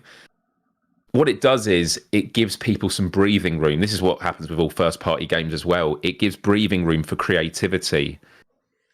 Developing VR games, we see what this is like. It's very cutthroat and people get pushed to deadlines. And sometimes that does happen when you are doing it with money that's being given to you. So there are negatives as well. But my point is, it does, in many cases, give people some breathing room to make the game that they want to make, because they're not running against a clock of we have no money. It's no, we have this budget. We now know what we can do with it. And so, I think it's really good for innovation as well. Yeah. Yeah. I think the point where it starts, the only time where it starts bothering me a little bit is when we have something, a company like Shell Games, who's just gone kind of radio silent on PSVR2. Not only did they announced that we were getting Among Us VR and then just sort of recoil on that completely and didn't give us any reason for it. But then the only thing they sort of delivered was Until You Fall. And it wasn't even the best looking version. It was sort of wasn't even as good as the PC version. And then there was no upgrade path. And it was just they're definitely treating us like second class citizens over here. And it was all right, guys, come on. We get it. You're in Meta's back pocket, but you can treat us a little bit better than that. So I don't know. I'm very curious to know what happens when Shell Games announces, hey, I Expect You to Die collection, or I Expect You to Die 1 and 2 HD remasters for PSVR2, or I Expect You to Die 3, which obviously, has already been announced for other platforms, or for, I think, just Quest, to be honest. And so, what's the reaction going to be over here? Is it going to be too little, too late? Or is it going to be oh, no, we'll still embrace you, Shell, because you make good games? And I think it's going to be more that. But there's just going to be this thing in the back of my mind just clawing at me, being these motherfuckers. super unfair. It really it's just is business. No, it is, but at the same time, it's the way that you coordinate. This is why you have community managers. It's why it's all about having comms people. Like, you got to respect the people that got you to where you were, and the PSVR2 community were a big portion of that. I think about Beat Saber. Beat Saber was bought by Meta a long time ago, and I often see it very difficult for Beat Saber because they are owned by Meta. And there's always people saying, what about PSVR2? And the reality is Meta gets the priority because Meta owns it. But they have always, when they can, come out and said, we've done this. Like when it came out on PSVR2 and there were issues with the alignment with the controllers, they came out straight away and go, we can hear you, we're going to fix it. And they fixed it. And so despite the fact that, they are beholden, they're owned by Meta, and they're not able to always give the answers we want. And like when we kept saying, when's it coming to PSVR2? They just weren't responding to anyone's requests. When they do have the opportunity, you can tell Beat Saber, they just want people playing their games. And they had an upgrade path, that was good, which was a free upgrade. And also we got a new, wasn't that when Queen came out? Did Queen come out the night that? Yeah, so. Yep. So really cool stuff. And obviously I understand that there was probably some behind the scenes handshakes with PlayStation and stuff like that.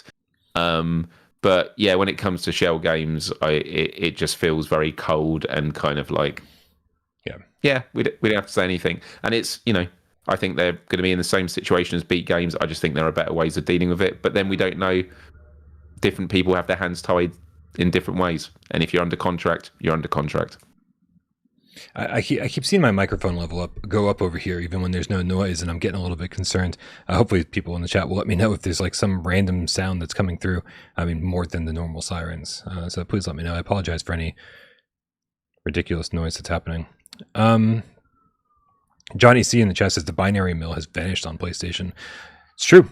I haven't heard a word from the binary mill. Those are the guys who made, sirens on my end, Gun Club VR. They made, Rush VR, which is the wingsuit racing game. That was a lot of fun. They made Mini Motor Racing X. Like they were pretty prolific. They always had great stuff. Thank you, Danarama. I'm sorry, Drama. So there's a lot of studios, and trust me, when I now that I'm getting the 2023 PSVR award show together, I'm just kind of just getting to work on that now. It's I'm contacting everybody, and I'm doing my absolute best to pull whatever I can out of these studios that we haven't heard from a very long time. And it sounds like a couple of them may have something to announce. So hopefully, these studios aren't just gone from the PlayStation ecosystem forever. Fingers crossed. All right, Myles. That means it's time to talk about Barbaria, and I know you've been looking forward to that for a very long time, probably all week. Yeah, man. Dude, so I remember texting you. I think I was the first one of the group. We'd gotten our keys pretty early, and I was the first one. I was the first one to jump in, and I only played for like 15-20 minutes or something while something else was downloading. I was like, I'll just jump into this a little bit while I'm waiting for it to download. And I remember texting everybody and being like, this game is so much fucking fun. Like, I was shocked. I kind of thought it was going to be a little throwaway, and then it turned out to be really, really fun. Talk to me about your experience, man. So this was something I mentioned to you when I first played it, which was the way I phrased it was it captured the magic I felt in my childhood when I played a 90s game by Bullfrog Productions called Dungeon Keeper. And creating your own world, invading. It's also the whimsical theme of it's a very funny game. It's got some really it's got lots of quirky things going on. But yeah, I dived in off the back of what you said, and I thought, I think this could be a game that I'd like. And I think one of the things that drew me to it, and I mentioned this on my Let's Play, which was when I was a kid, I used to love any games that allowed you to create. And I'm talking about like the ultimate creation thing. I had like Windows Movie Maker, which was, or Microsoft Movie Maker, where you could actually make characters and move them around, make your own scenes. There was a game called Click and Play where you create your own game. Music 2000, where you actually create tracks and everything you want. I would spend all the time in the world doing creations. And then obviously I love Theme Park, Roller Coaster Tycoon, Theme Hospital, Black and White, all these games. As an adult, I still have that desire to play those kind of games, but the reality is I just don't have the time. So when Dreams came out, I was like, as a kid, I would have literally created games in this, but now I'm happy to play other people's games. And I looked at this on the trailer and I thought, I think this is going to be the good balance. And it really is, because there is so much customization in this game, but it's very simple to do. You place your pieces on your sections of the map, but then you can pick everything up, upgrade it, and slam it back down, and everything's still in the same place that it is.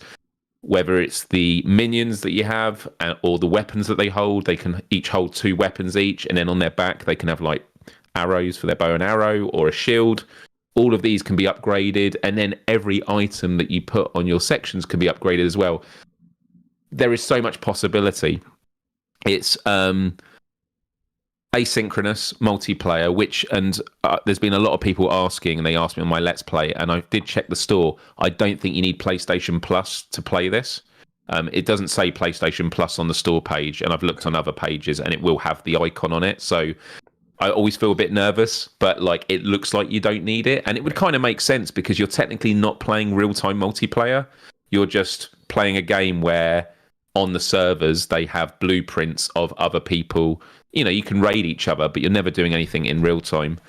I don't want to get too far away from this. I kind of want to take this down like piece by piece a little bit. Yeah, let's do it. I do have to give this game massive props for the way that it starts, for the way that it kind of takes you by the hand for the most part through the first couple hours, and because I think something like this could be very intimidating to a lot of people. I think that, you say, okay, well, here you are, you just got all these dungeon pieces, there's things to upgrade, there's traps to place, and there's rules about, how many pieces you can put where, and you have to upgrade things to put more pieces, and then there's this and there's that, and there's a lot going on. But it really introduces these things very slowly to you, to the point where as soon as you get comfortable with one thing, like literally minutes after you get comfortable with the thing they just taught you, they go, and here's this now too. And so I really, I was just 100% enjoying the progression, and I was 100% enjoying we're going to keep calling it a campaign, but really it's a really long tutorial. Right. That's exactly right. And I kind of just want to get this out of the way because, man, I anybody who's seen my review knows I gave it a 7.9, and that pained me. That pained me because I swear that if I had reviewed it in the first 2 hours, it would have gotten like an 8.7, 8.8, 8.9, really high 8. And then once the tutorial / campaign ended, and it sort of just leaves you to your own devices into what really is the core of the game, it gets very, very grindy, and I think it's still a whole lot of fun, and upgrading everything is still a whole lot of fun, and invading other people's places is still a whole lot of fun, but you're sort of left into this area where you can feel very stuck for a long period of time. Like you just don't feel like you're upgrading fast enough, and you're starting to lose more of the battles than you're winning, and I think it just the excitement starts to wane a little bit, and so since those were my final thoughts, I was like, well, this is where the game ultimately lies.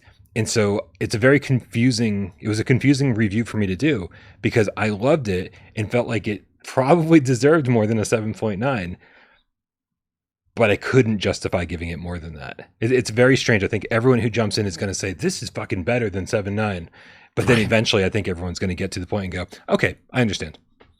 Yeah, I'm in the end game period now, and the thing was that it's not just like the tutorials you get, which are very well explained. There's all these different modes. There are all these nodes that appear in your base around you, and you think, oh, I've unlocked 4 now.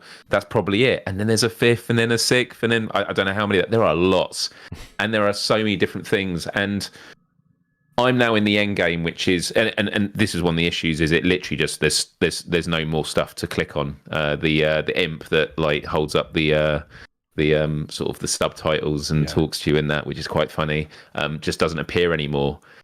And I feel like there needs to be, if they keep that energy going for much longer, and I think even if they just ended with saying you're on your own now, and that might have been in the game and I missed it, but there's no real sense of like, right, now you need to get on top of the charts. And I just feel that there isn't enough.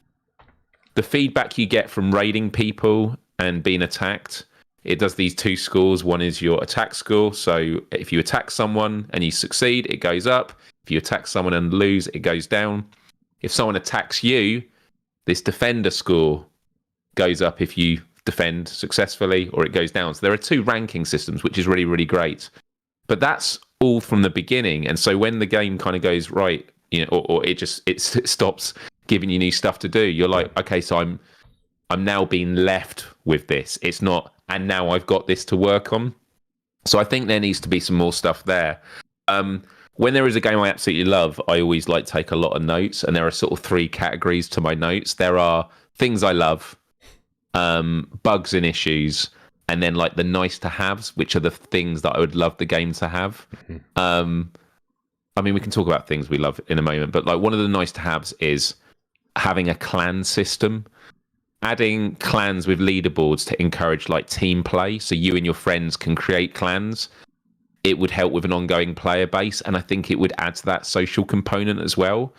A lot of mobile games, which this game does remind me of, there are a lot of mobile games, even puzzle games where you build a base and you have to keep coming back as stuff develops and stuff.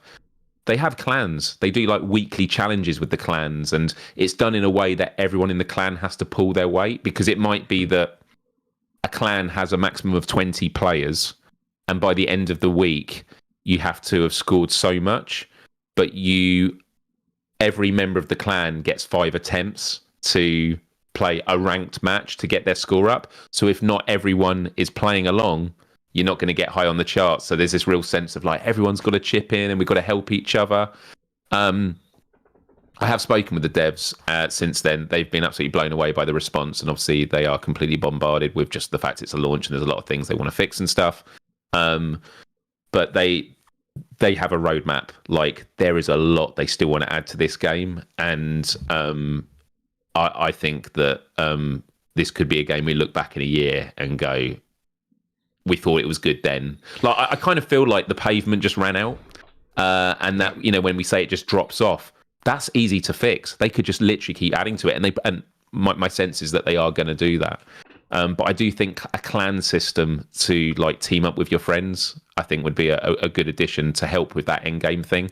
Because it's like, once you get through the tutorial, you then unlock clans. So it's like, you've learned all this, you can now team up with your friends. That's something good to work towards.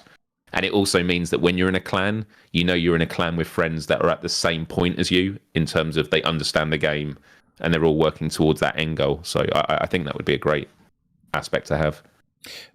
Yeah, I mean, you said you feel like they've been adding things constantly, and I mean, all it takes is to go over to the Steam store page listing, and then read all the patch notes, and they've had major content updates.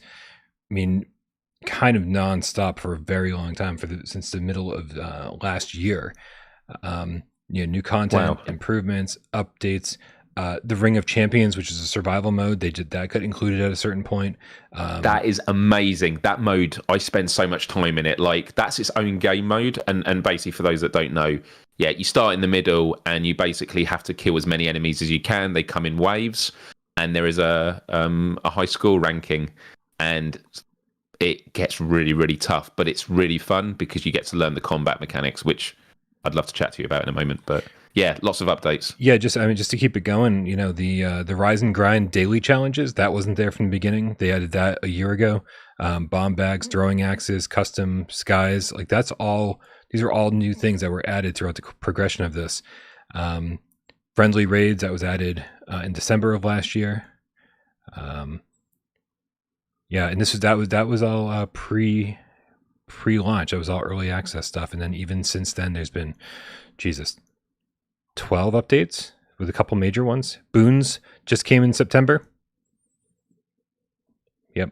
So yeah. So if they continue this update, this path of updates, yeah, I 100% agree with you. I think in a year we're going to be seeing, a game that just feels a little bit more complete and really kind of holds your hand until the end of the journey a little bit more, and then sends you off on your way and says, "Now go be the champion and take it, and then take everyone else in the world down. Climb the leaderboards." That'll be really nice. And they could do like a campaign as well, where there's like realms that they've built. Like we're talking about Demeo Battles, there's like 40 single player levels. They could literally do 40 where there's actual bosses. Do you know what I mean? Like they could do that where there are, because they have this like Ascension. No, it's called the Ancients, Realm of the Ancients or something. It's one of the options. I don't actually understand how that works. So for those that don't know, you click on it and it basically spawns you in your realm and you take on like 3 waves of enemies. Yeah. And my question is, every time I do it, is it just random or is it getting progressively harder? Does it get progressively harder each time you do it? And then when you lose, it then resets? I have no idea. And that's an example of where the game could do better, which is there are some things that are a bit so open that you're like, I'm not actually sure what's going on here. Like, I'm playing it, I'm enjoying it, but like, what is the progression? And it's emphasized by the fact that where they have nailed it, the progression is so well done. Brian, I have to talk about the combat because every type of combat, I think, feels absolutely incredible. Whether you're using your fists, melee weapons, the bow and arrow, throwing rocks. Throwing rocks has never felt so fun in a game. Right. And it's even little things like the projectile interaction. You were telling me like, oh yeah, when they throw something at you, you can catch it. And I was like, and I realized you can actually do it with pretty much anything. You have to time it right. Like when they use a throwing axe and you catch it and then you throw it back. And it's things like when you get the throwing axe and it gets in their head and it just sticks out of their head like that. Yeah. It's moments like that. Or arrows, like where you just have like 3 arrows sticking in their head. It's phenomenal. Right. Yeah. And you can pull it out and then put it in your back, in your quill to be able to shoot further ones. But yeah, I think across the board, like whether it's the haptics with the battling, the feedback. I've mentioned this lots on the show before that Hugo, can't remember his last name, Martin, who was the creative director for Doom and Doom Eternal. Mm-hmm. I saw him in a documentary saying the key to great game design is that when you die, you go, "That's because I messed up. Mm-hmm. I'll do better next time." Right. It's a flawed game design when you die and go, "Oh, that punch should have connected," or there's not been one moment in this game where I've died and gone, "That's because that punch should have landed." Like everything feels impactful and it just works. What are your thoughts on the combat? I mean, obviously, I'm with you 100%. I think the combat's fantastic. The thing that struck me early on, and if anybody watched AJ's show yesterday, I'm pretty sure he probably talked about this. But he and I both had the exact same impression regarding the item interactions in this game, because you'll some of my favorite things to use are just all the rocks scattered around the ground, and you just, so I walk into, you've got an axe over here and a sword over here, and you've got a bow and arrow on your back and your whatever, but I leave all that there. And when I walk into the realm, I grab the first 2 rocks I see, and I'm like, those are my first 2 weapons, because I know they're gonna fucking hit. Like as long as I aim them relatively well. And so, and then if there's a chair around, if there's if there's planks that you've broken wood, like broken these like gigantic 2x4s, you pick all that stuff up and you use it. And the funny thing is this game doesn't market itself with these barroom brawl mechanics yet, right? But yet they're so good. And then the Foglands, which did market themselves being like, oh yeah, you can punch and you can throw stuff. That part of the game sucked. Like it never felt very good to do. And then B, you never had to, because you were loaded with guns that just did the job so much better. But here we are, loaded to the gills with weapons, swords, axes, bows and arrows, and we're picking up rocks and chairs on our way into battle because it does work so well. And so this is just the difference of how you do something right versus how you do something wrong. And so, dude, yeah, combat is so satisfying in this. So satisfying. Chopping off heads, when you punch or kill a skeleton, the head starts beeping. It's a bomb. And so, you try to grab the head as fast as you possibly can, and then throw that on at your an sword. enemy. and you're like, get it off my sword. That's never happened to me. It gets stuck to your dude. sword. Yeah, sometimes if you kill him with it'll stick to the hammer, and you have to like grab it off or throw the hammer. Just get rid of the hammer. Yeah, right. And that's So if there's any enemies around, just trying to like utilize everything that you have at your disposal. It's great. What do we think then about the throwing mechanics? Is it using eye tracking? Like, how is it? So I want to say Tatum's in the chat. Help me out, buddy. I think that Tatum, was it you or was it Izzard? I don't know. So somebody help me out. But I was talking to somebody who wanted to check it out, and so they checked it out either on Steam or someplace with a good return policy, maybe Quest, and they checked it out real quick, and it definitely said that the throwing mechanics feel fantastic, and they're always hitting their enemies. Sorry, sirens on my end. And so obviously not using eye tracking over there. Okay. And so it really must just be like, hey, there's an enemy here and an enemy here. Right. Obviously that's what he's fucking throwing shit at. Right. And it's a little bit strange that more games don't utilize this function to say, hey, like, come on, man, more sirens. We know what this player is trying to do. So let's aim assist, but like, come on. I wouldn't have it any other way. And you can still miss. Like, you can still mess it up. Like, if you don't throw it the right, because it's where your hand is going, so it can mess up.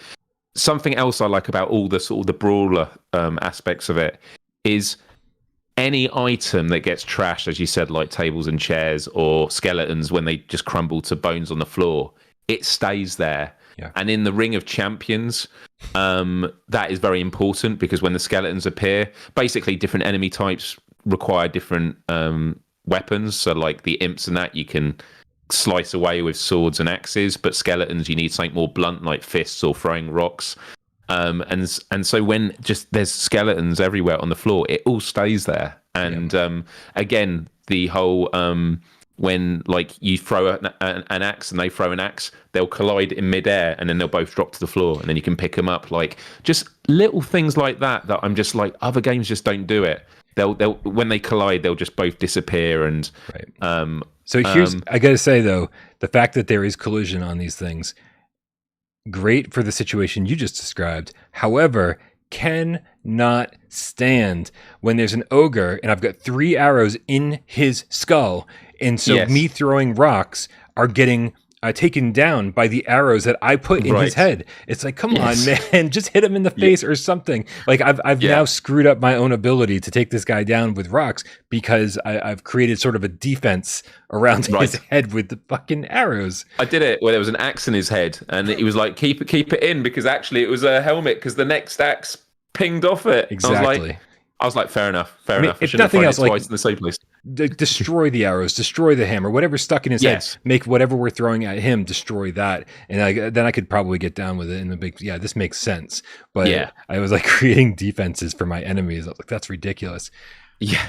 There's also a lot of really tiny things I love about the game, kind of like the things we've mentioned just now, which are just like. I think that it's always the thing in VR games. It's the little things they think about. You go, they didn't have to do that. It's really nice that they did. One of them is, so when you're invading a realm, the idea is you've got to crush crystals and you've got to kill the enemies in an area and move on to the next. And within the time limit, you've got to complete all the the sections. Did you ever find the time limit to be an issue? No, until I think it was earlier today on my lunch break. I had a game and I was trying to revenge, and I literally was on the last enemy, and he was like one punch away, and I ran out of time. It was a 10-minute match. So I do think it's probably in the end game it does get a lot tougher, because I was stopping a lot to heal myself, and if I'd not done that, and if I hadn't taunted them at the beginning, I probably would have had enough time. I think I've got 10 hours in the game so far, and it only became an issue once because I ran out of weapons to use. And so I was literally just picking up everything off the ground, trying to take down an ogre. It was taking forever. Didn't even notice at the time was running out. And then, boom, I was taken out. And I was like, oh, man, that was a lot of work that I just don't feel like playing that again right now. Right, yeah. A couple of small things I like. Marcho's just says... please scroll up and see my trophy room suggestion. I'll have a look for that, but do send me it afterwards as well. They should add a trophy room. This was a tip, I believe. Let me see if we've got this right here. where we collect the heads of all our player bases we conquered, and they can beat your base to get the head back. Yeah, Macho, Real Estate Procrastinate Game Cat with the $5 tip says, like propagation, this is a pleasant surprise. They should let you collect the heads of the people's bases you have conquered, and they have to come back and take it. That would actually be very cool. I mean, that just really to have like kind of a. I mean, yeah, he nailed it. Trophy room, exactly. Just heads. I mean, anytime I kill an imp, I'm walking around with that imp. It looks like a Halloween mask, right? The way that it's all like rubbery and shit. And so I'm using that as my next rock to throw, as my next weapon. It's great. Sorry, Myles. Let's just make sure we nail this other tip real quick, so I don't forget to say it later. Phil PP, the Game Cat with the $5 tip says, nearly platted Hellsweeper, just grinding to level 25 after 40 plus hours. Magic has so many layers to it. My favorite is magnetic flying with speed upgrades. That is awesome. I'm waiting. I'm going to tell you guys, I'm waiting until January, maybe even February, depending on how backed up I get here with more PSVR2 games.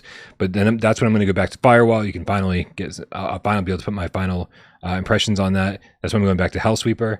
And with any luck, Green Hell will have their update by then. And so like a lot of these games that sort of just been tabled, my goal is to get to them soon after the new year, because a lot of shit is going on between now and then.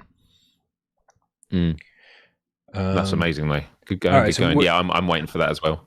So where were we? I'm sorry, I totally interrupted. We were just. I was just saying a couple of like really small things I really liked about the game. One of them is when you complete a section, sometimes you can be like, where do I go next? And your minions run to the next gate. And I love it, because there was a bit where I was like at the top of this high bit. I was like, where do I go? And I look down off the bridge and I see all my minions like running under it. And I'm like, that's where I've got to go. That's where I've got to go. Thanks for leading me. It is kind of cool charging in with them. And then I also like the character customization. You can custom the flag, custom each of the character types with colors. Yep. But I know people are going to hate me saying this. This is the perfect game to do like a battle pass, even if it's a not to pay for one. Because wouldn't it be cool if you could like unlock themes for your sections? So you could have like snow, because they already do it with skyboxes. You can get these orbs that change the skybox, so it can be like a burning sky. Yeah, so that when enemies have a lot. That's what the crystal balls are for, folks. In case you've found crystal balls and you don't know what they're there for, that's what you're doing with these things. Yeah, and the fiery sky, and this is the thing, is when you play other people, you learn from their designs what works. There was someone that had a lot of skeletons with arrows in high towers, but they had the fiery burn sky.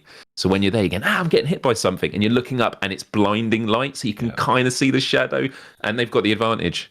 You're hitting on something that like I don't think we've thoroughly addressed yet, and that's that there's so much strategy involved in building your own realm. Like at first it's just like, oh, I've only got this piece, this fragment, and this fragment, so we'll stick them together, and then I'll throw an enemy here, and that's all I can do. But 10 hours later, you just get this massive like realm with 4 different pieces that have all been upgraded to the max. You think you can upgrade everything in this game 4 times, so it starts at level 1 and ends up at level 5.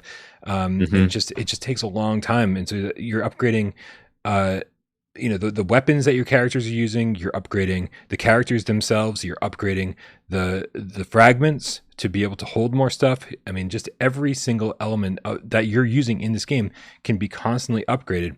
And so there's always, like I said in my review, there's always another carrot dangling at the end of another stick, where it's even when you get to that kind of grindy end game content that we were talking about, that's still there.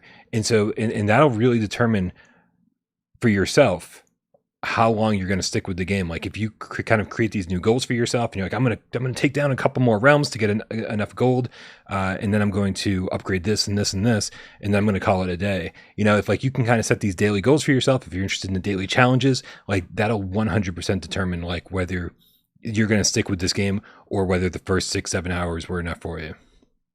Absolutely, Brian. And there's so many tiny changes they could do to improve all of these things. So like with the daily challenges, you have 2 a day. I think there should be 3. 2 that are regular, and then like 1 really tough one that's like a bit more grindy, because you complete the 2 super quickly and it's like, oh, now I've got to wait 24 hours. But if you could have like a bit, there's so much room for customization. If you could get themes for your sections, so like, oh, I want to make this look snowy or lava. Yes. It just adds more character, and it will be more diverse for when you're playing in other people's realms, because at the moment it's all the same aesthetic.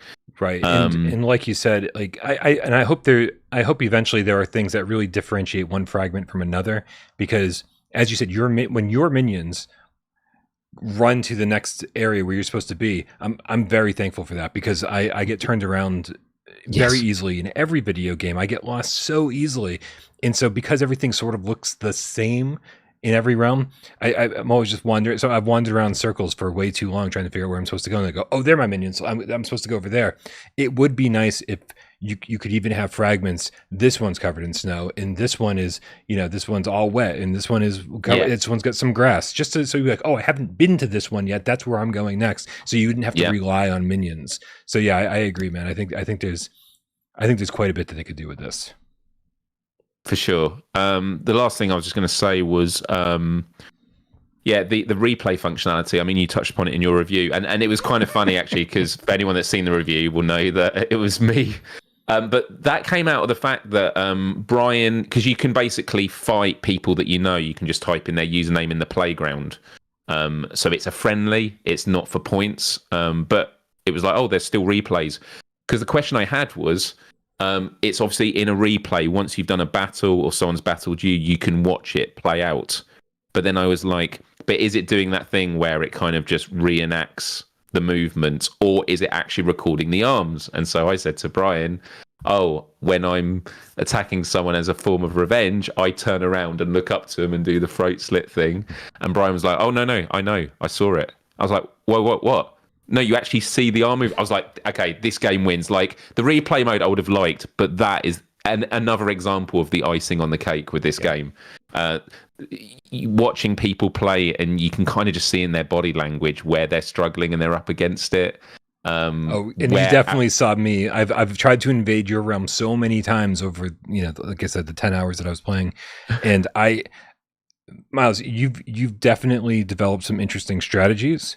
Which I've learned from, obviously, from lots of different people I've raided, and you just pick and choose the bits. Yeah. Sure. And there's actually a YouTube video that you pointed me to. It's like, who is it? I'm a Rainbow.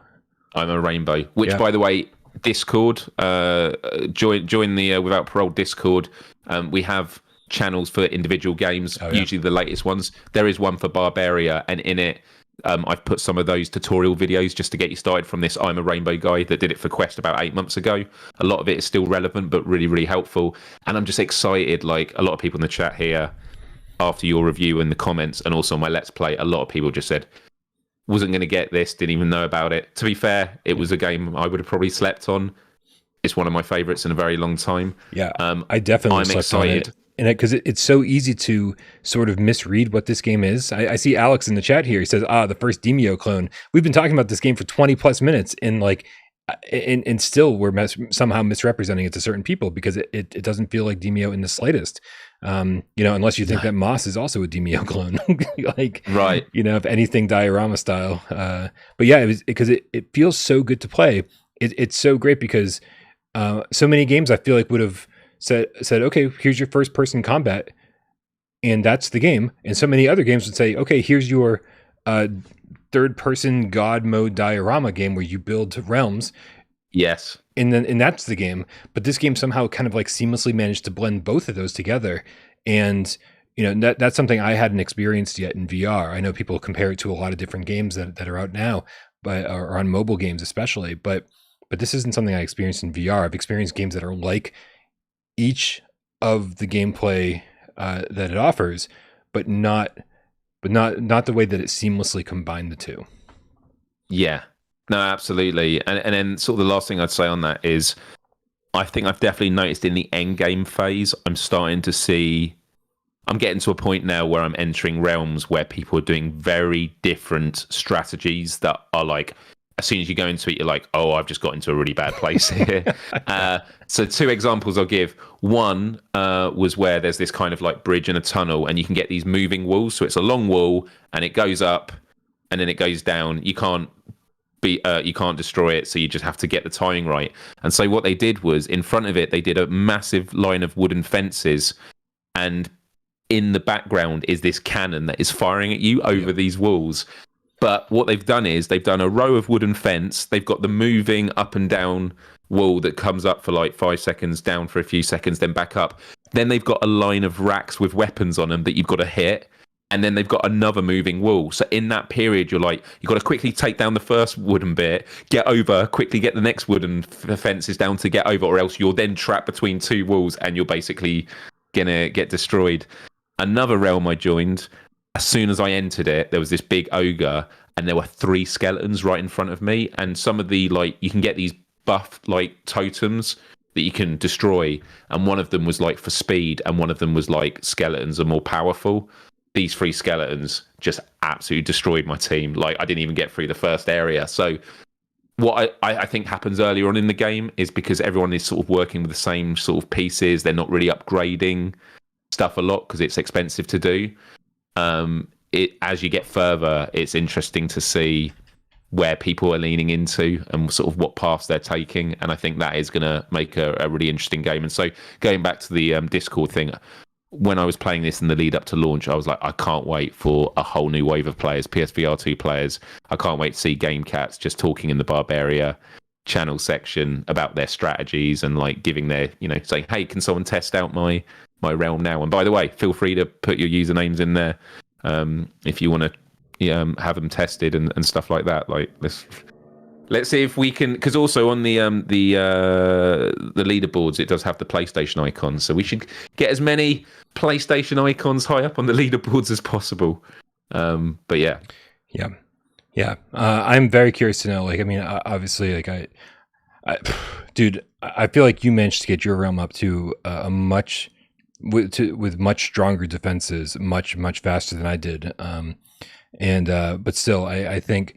I would love to know if anybody like seeks me out or whatever. Like if you see me up there as one of the realms that you can try to conquer, like fucking absolutely go for it. I'll make sure I jump back in. I know I've got other games to play. I got Kill It With Fire VR to review. I still want to get the Peaky Blinders review out. I want to get back to Journey to Foundation. I've got a lot of other games to play for review, but I do feel like this is a game that, especially now that the GameCat community has their hands on it, suddenly it's like I can't wait to see how other people build up their realms. I can't wait to see how many people are trying to attack me. I can't wait to take revenge on those people if they do take me down. So there's a whole nother element of this game that I didn't really care about. Like it was great because Armand Elvert had this ahead of time and you had this ahead of time.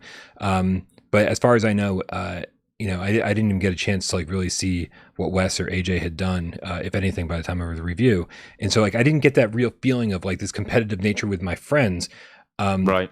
But the great thing is that even though you don't get any gold or any rewards for beating your friends when you search them out in the playground mode, the friendly attack, your realm came up, Myles, just on the board as a realm for me to attack. Just that's a completely different scenario. There is money involved in that, and there are stakes involved. Your ranking will be affected if you see your friends just show up as available realms to attack. So there's that whole other element that like I kind of want to play just to see like all the GameCats names that I recognize. I want to see their names up there, and I want to like, okay, let's teach these guys a lesson.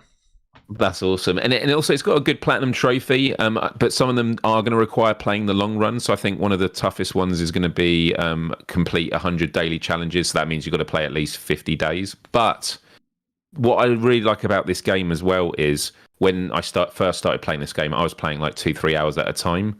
But I'm now at a point now where, and I might have days like that again, but at the moment, on my lunch break, I'll go in for like 20 minutes. I'll say, who are 3 people that attack me? Which ones am I going to revenge?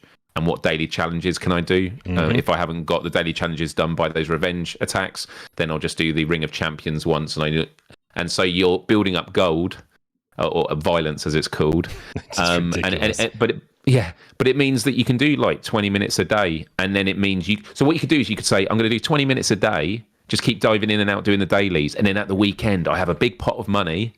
Because by the way, if you fully upgrade your realm, you can have a maximum of 3,000 gold. So it's like a big amount. So you could say, right, I'm going to do the daily challenges every day. And then at the weekend, I'm going to spend a good hour or 2 hours spending all that gold upgrading stuff and getting pieces. And I think that's the way to play the game, actually, is play like little and often, and then have the occasional day where you spend a bit more time in it to build up your realm and stuff like that. And I just love that flexibility.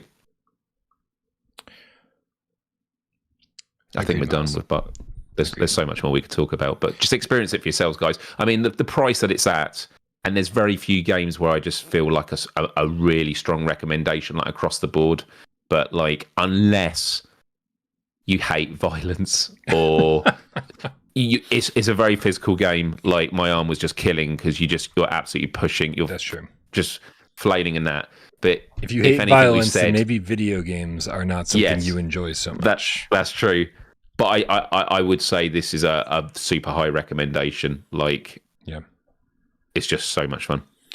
Yep, very surprising. I think it's easy to overlook games like this. It's easy to to say, "Oh, this looks silly." We've played games like this before. This is absolutely one of those games where you just don't know how much fun it is until you get in there and play it for yourself. So, highly recommended. Highly recommended, even with the 7.9 score. It's a $20 game, and I think that was my final conclusion in the review. Was, listen, even by the time you start, maybe feeling the grind and maybe losing interest a little bit, you've absolutely gotten your $20 worth out of this game. There's so many 2-3 hour games out there. And this one technically does have like infinite replay value, as you climb those leaderboards and keep upgrading your realm, fighting everybody else. So more sirens on my end. So, yep. Don't overlook it.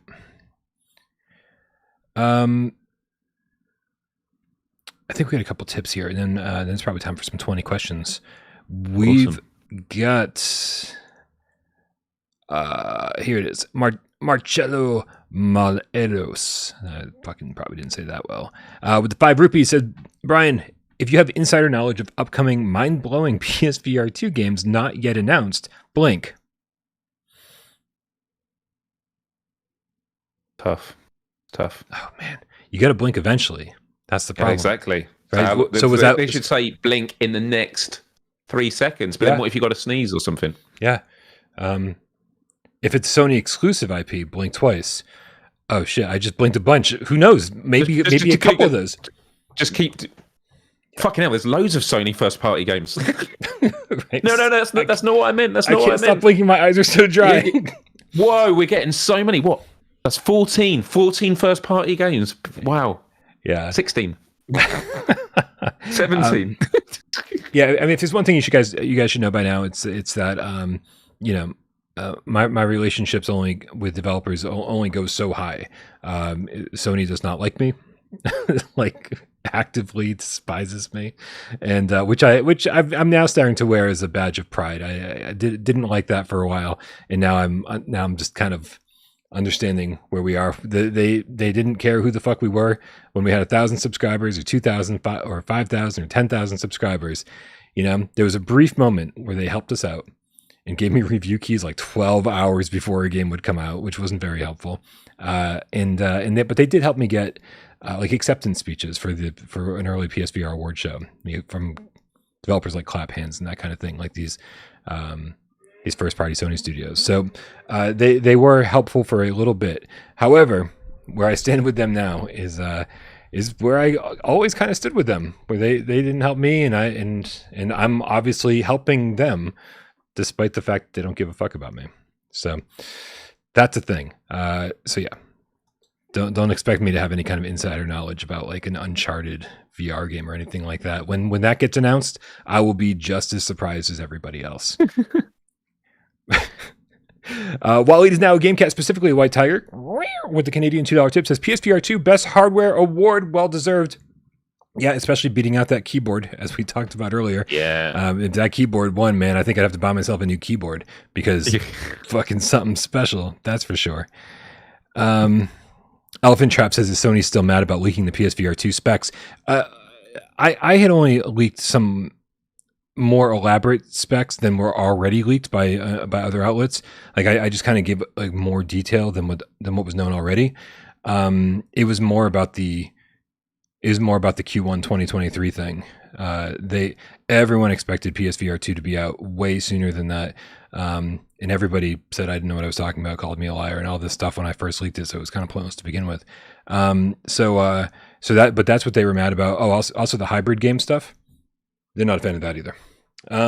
Because again, people are like, oh, Sony made promises to us. Sony made promises to us this generation. They said, we're going to get, you're going to have AAA games and be hybrid games. And this is no, they never fucking said that. We said that, or I said that. I don't want to drag you down with me, Myles.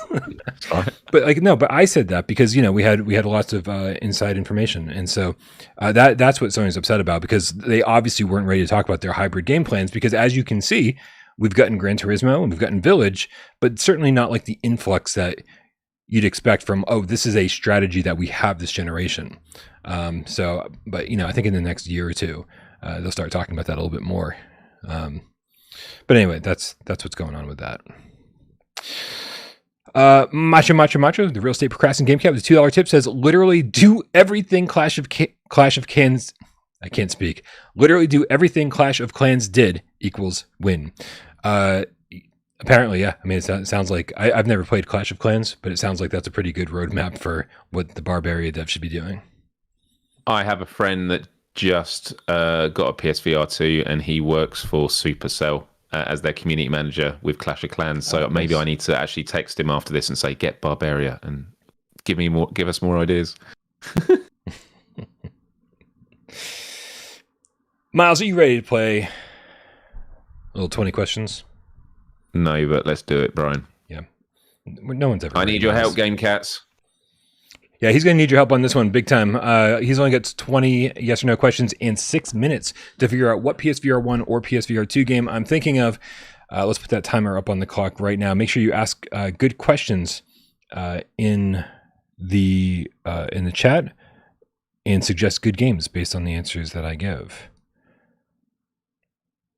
I need to organize this whole OBS layout better. All right, here we go. Ready? On your mark. Get Des. Go. Did this game come out on PSVR? No. Okay. PSVR2 only. Good.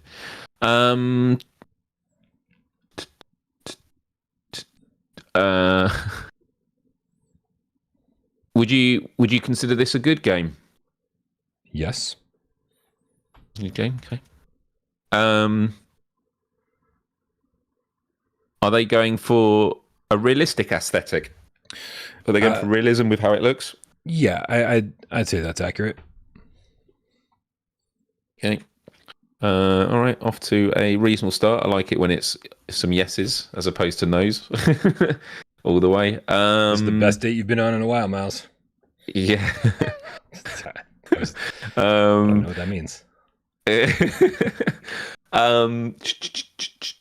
Was it a PSVR2 exclusive? No, it did appear on other headsets. Okay, did appear on other.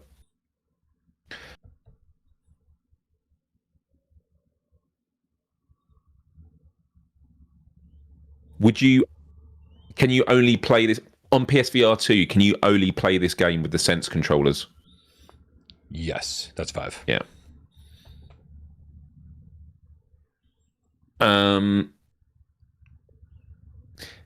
Can you shoot guns in this game?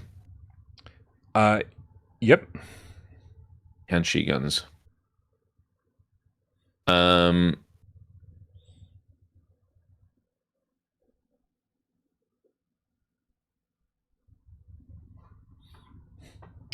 Has it got multiplayer?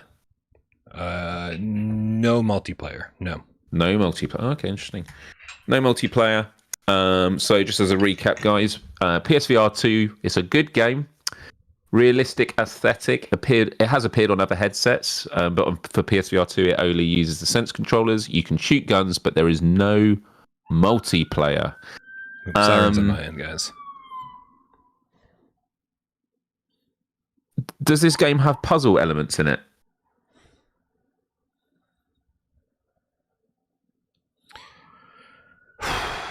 The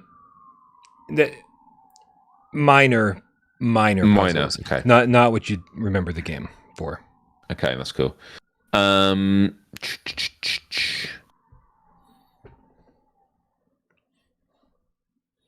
Is it a roguelite?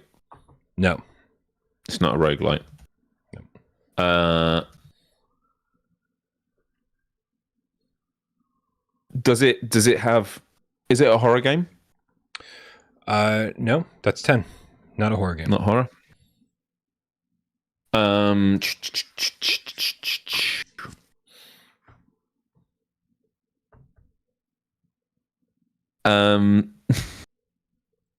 Yeah, I don't know.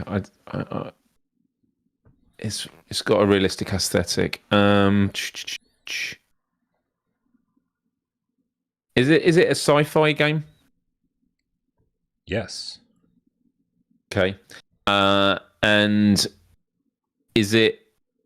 Are there multiple games? Like, is it a prequel or a sequel to a VR game? No. No, it's not. So it's a single game. Cool. Because everyone was saying Red Matter 2. Nope. Man, right. Oh man, running out of time here. Need to come up with something. It is sci-fi. It's not a roguelite though, guys. Not a roguelite. Is there a strong narrative? Is there a narrative to this game? Yeah, for sure. Okay. And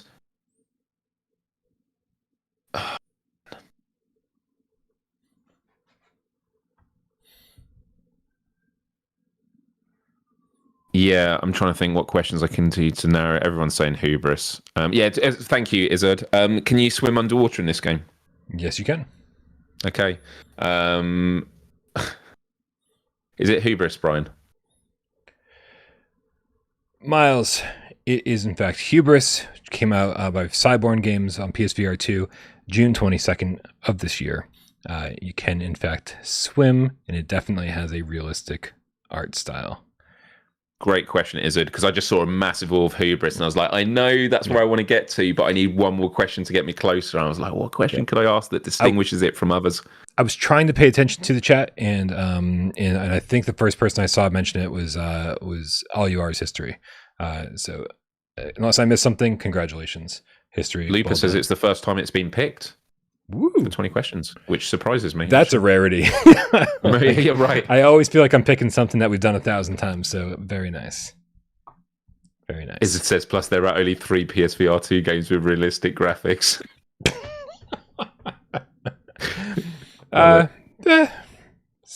It's maybe 5. Yeah, maybe 3. We're getting there, you guys. We're getting there.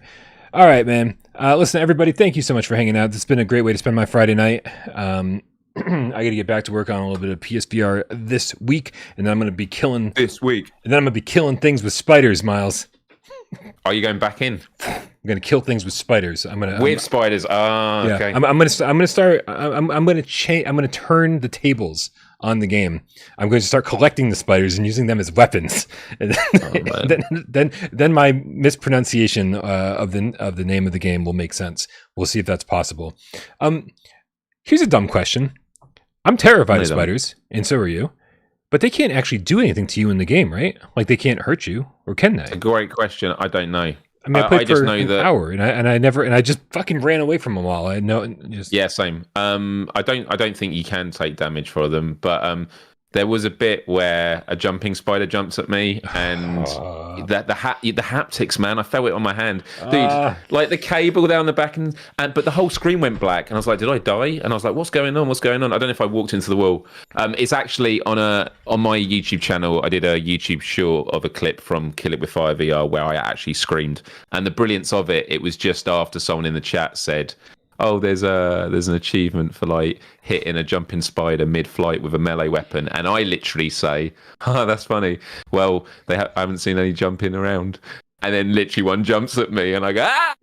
And I'm like, what happened? But yeah, so did you see the movie Arachnophobia with John Goodman? I never saw it, but everyone always says it's pretty horrific. I mean, dude, it traumatized me as a kid. It might have created my fear of spiders as I don't know how old I was, 10 or something, maybe younger. And I had to, I don't know if it was last October or the October before, but I was like, I need to get over this. I need to watch this movie again because anytime I've ever tried to start, I'm like, nope, can't do it. But yeah, dude, it's got the big fucking furry spiders, like that's the size of your hand. They do jump, and it just terrified me. And so so a couple years ago I did rewatch that movie and it was difficult to get through, but I felt like I was like really facing my fear. And I definitely think that if that as somebody who's also scared of spiders, you should check it out because it's just a lot to deal with. Okay. So, Tommy Moore said, overall ready? What did I miss? You missed the whole show, but thanks for showing up eventually. Make sure you click that like button. It'll make Myles happy if nothing else. Lost My Mojo, the Game Cat Reaper, with a $10 tip, says, great show, guys. Dude, you guys put on a great show. That's really what it is. You guys in the chat are always super fucking entertaining. We appreciate you being here. You keep us entertained. There's no way the show would be nearly as good if it wasn't live, if it wasn't done with all these cats around us, hanging out, having a good time. I wish there could be little videos of everybody who's in the chat contributing, like a Zoom call. Click on, yeah, exactly. Just click on people and like let them talk. Maybe someday we'll be able to make that happen. All right, guys. But in the meantime, it is time to wrap this thing up. And so we hope everybody has a good weekend. Thanks everybody who helps this channel run. My moderators are fucking amazing over here and on Discord. Make sure you join our Discord, people. Click the link in the description below. While you're doing that, make sure you subscribe to Myles, AJ, and Wes. All my co-hosts are amazing. They all have their amazing channels of their own. So make sure you check that out. Galaxy Kart tomorrow. Let's do it. Galaxy Kart tomorrow. Yeah, now that I've dug out my wheel, I definitely want to participate in your live stream. So hopefully I'll be around for that. What am I missing here? Thanks everyone who supports the channel financially, whether it be over here on YouTube by being a member, which of course gets you free super chats every month, which is nice, or over on patreon.com/withoutparolegames. Everyone who tips during the show, that's I think my primary source of income, to be honest with you guys. I saw John Savino asking about like percentages of like what we get versus what YouTube gets. The tips, we get most of the tips, a larger percentage certainly. The advertising revenue is sort of what's split a little bit more down the middle. YouTube takes a lion's share, I believe, of the ad revenue, and then we get a little bit of that. So it helps, but the ad revenue is not like the most important thing. Where's I going with this? Yeah. You guys are all fucking awesome. Thanks everybody who hangs out during the show. Thanks to everybody who helps during 20 questions. And of course, everybody who sits back, watches the show, doesn't say a goddamn word. We know you're out there. And we love you just as much. Happy Friday, Myles. Happy Friday, Brian. Happy Friday, Game Cats. I will see you in the realms of Barbaria. Fuck yeah. Let's go. Yeah.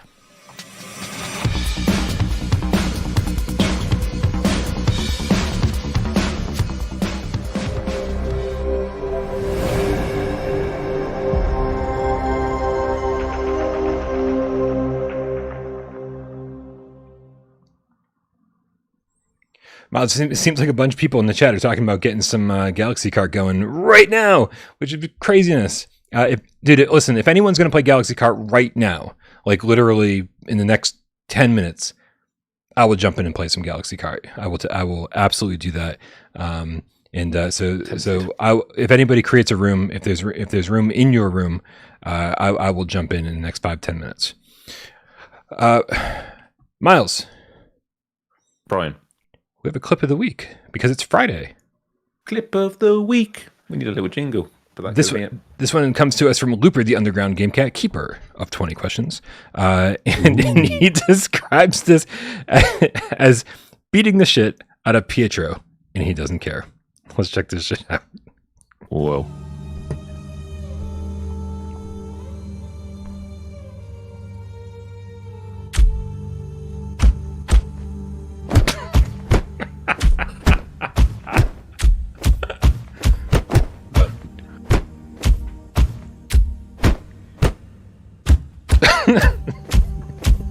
Horrific. He took it like a champ. And he just puts his head in his hands at the end of it. He's like, this is what I deal with. Yeah. It does the ending. It's just like a reluctant face palm. Just like I don't even have the energy. I love Oh the my pause. Looper walks up to him like real slow, like, and gets a good perspective, and there's just this pause before he starts beating the shit out of him. And I've now watched that clip like 5 times. And the pause before the pummeling is my favorite part. What I love about it as well is actually before he starts giving him a beating, he actually does put his hand up to his mouth to like ponder the map. And then as he starts punching, there's a little break and he goes to ponder. Like, it's as if the only thing he's concerned about is, look, can I just ponder here? He keeps trying to put his hand to his mouth to like look at the map. I love it. I love it. Nick in the chat is saying there's a trophy for doing this, which is crazy. I need to go beat Pedro up. Damn. Nick says I spent every conversation with Pedro punching him constantly. Dude, how did this not happen to me? I'm the one that like totally beats up on NPCs in every single game or touches them inappropriately. I apologize. Whoa. The Without Parole HR department is not happy with me because I just touch NPCs inappropriately constantly. But how did I not do this? I gotta load this game back up and do that. All right, Myles, it's Galaxy Kart time. I'm going to go jump in. I'll be in there in 5 minutes if everyone's ready. Let's do it. Good night, everyone. Happy weekend.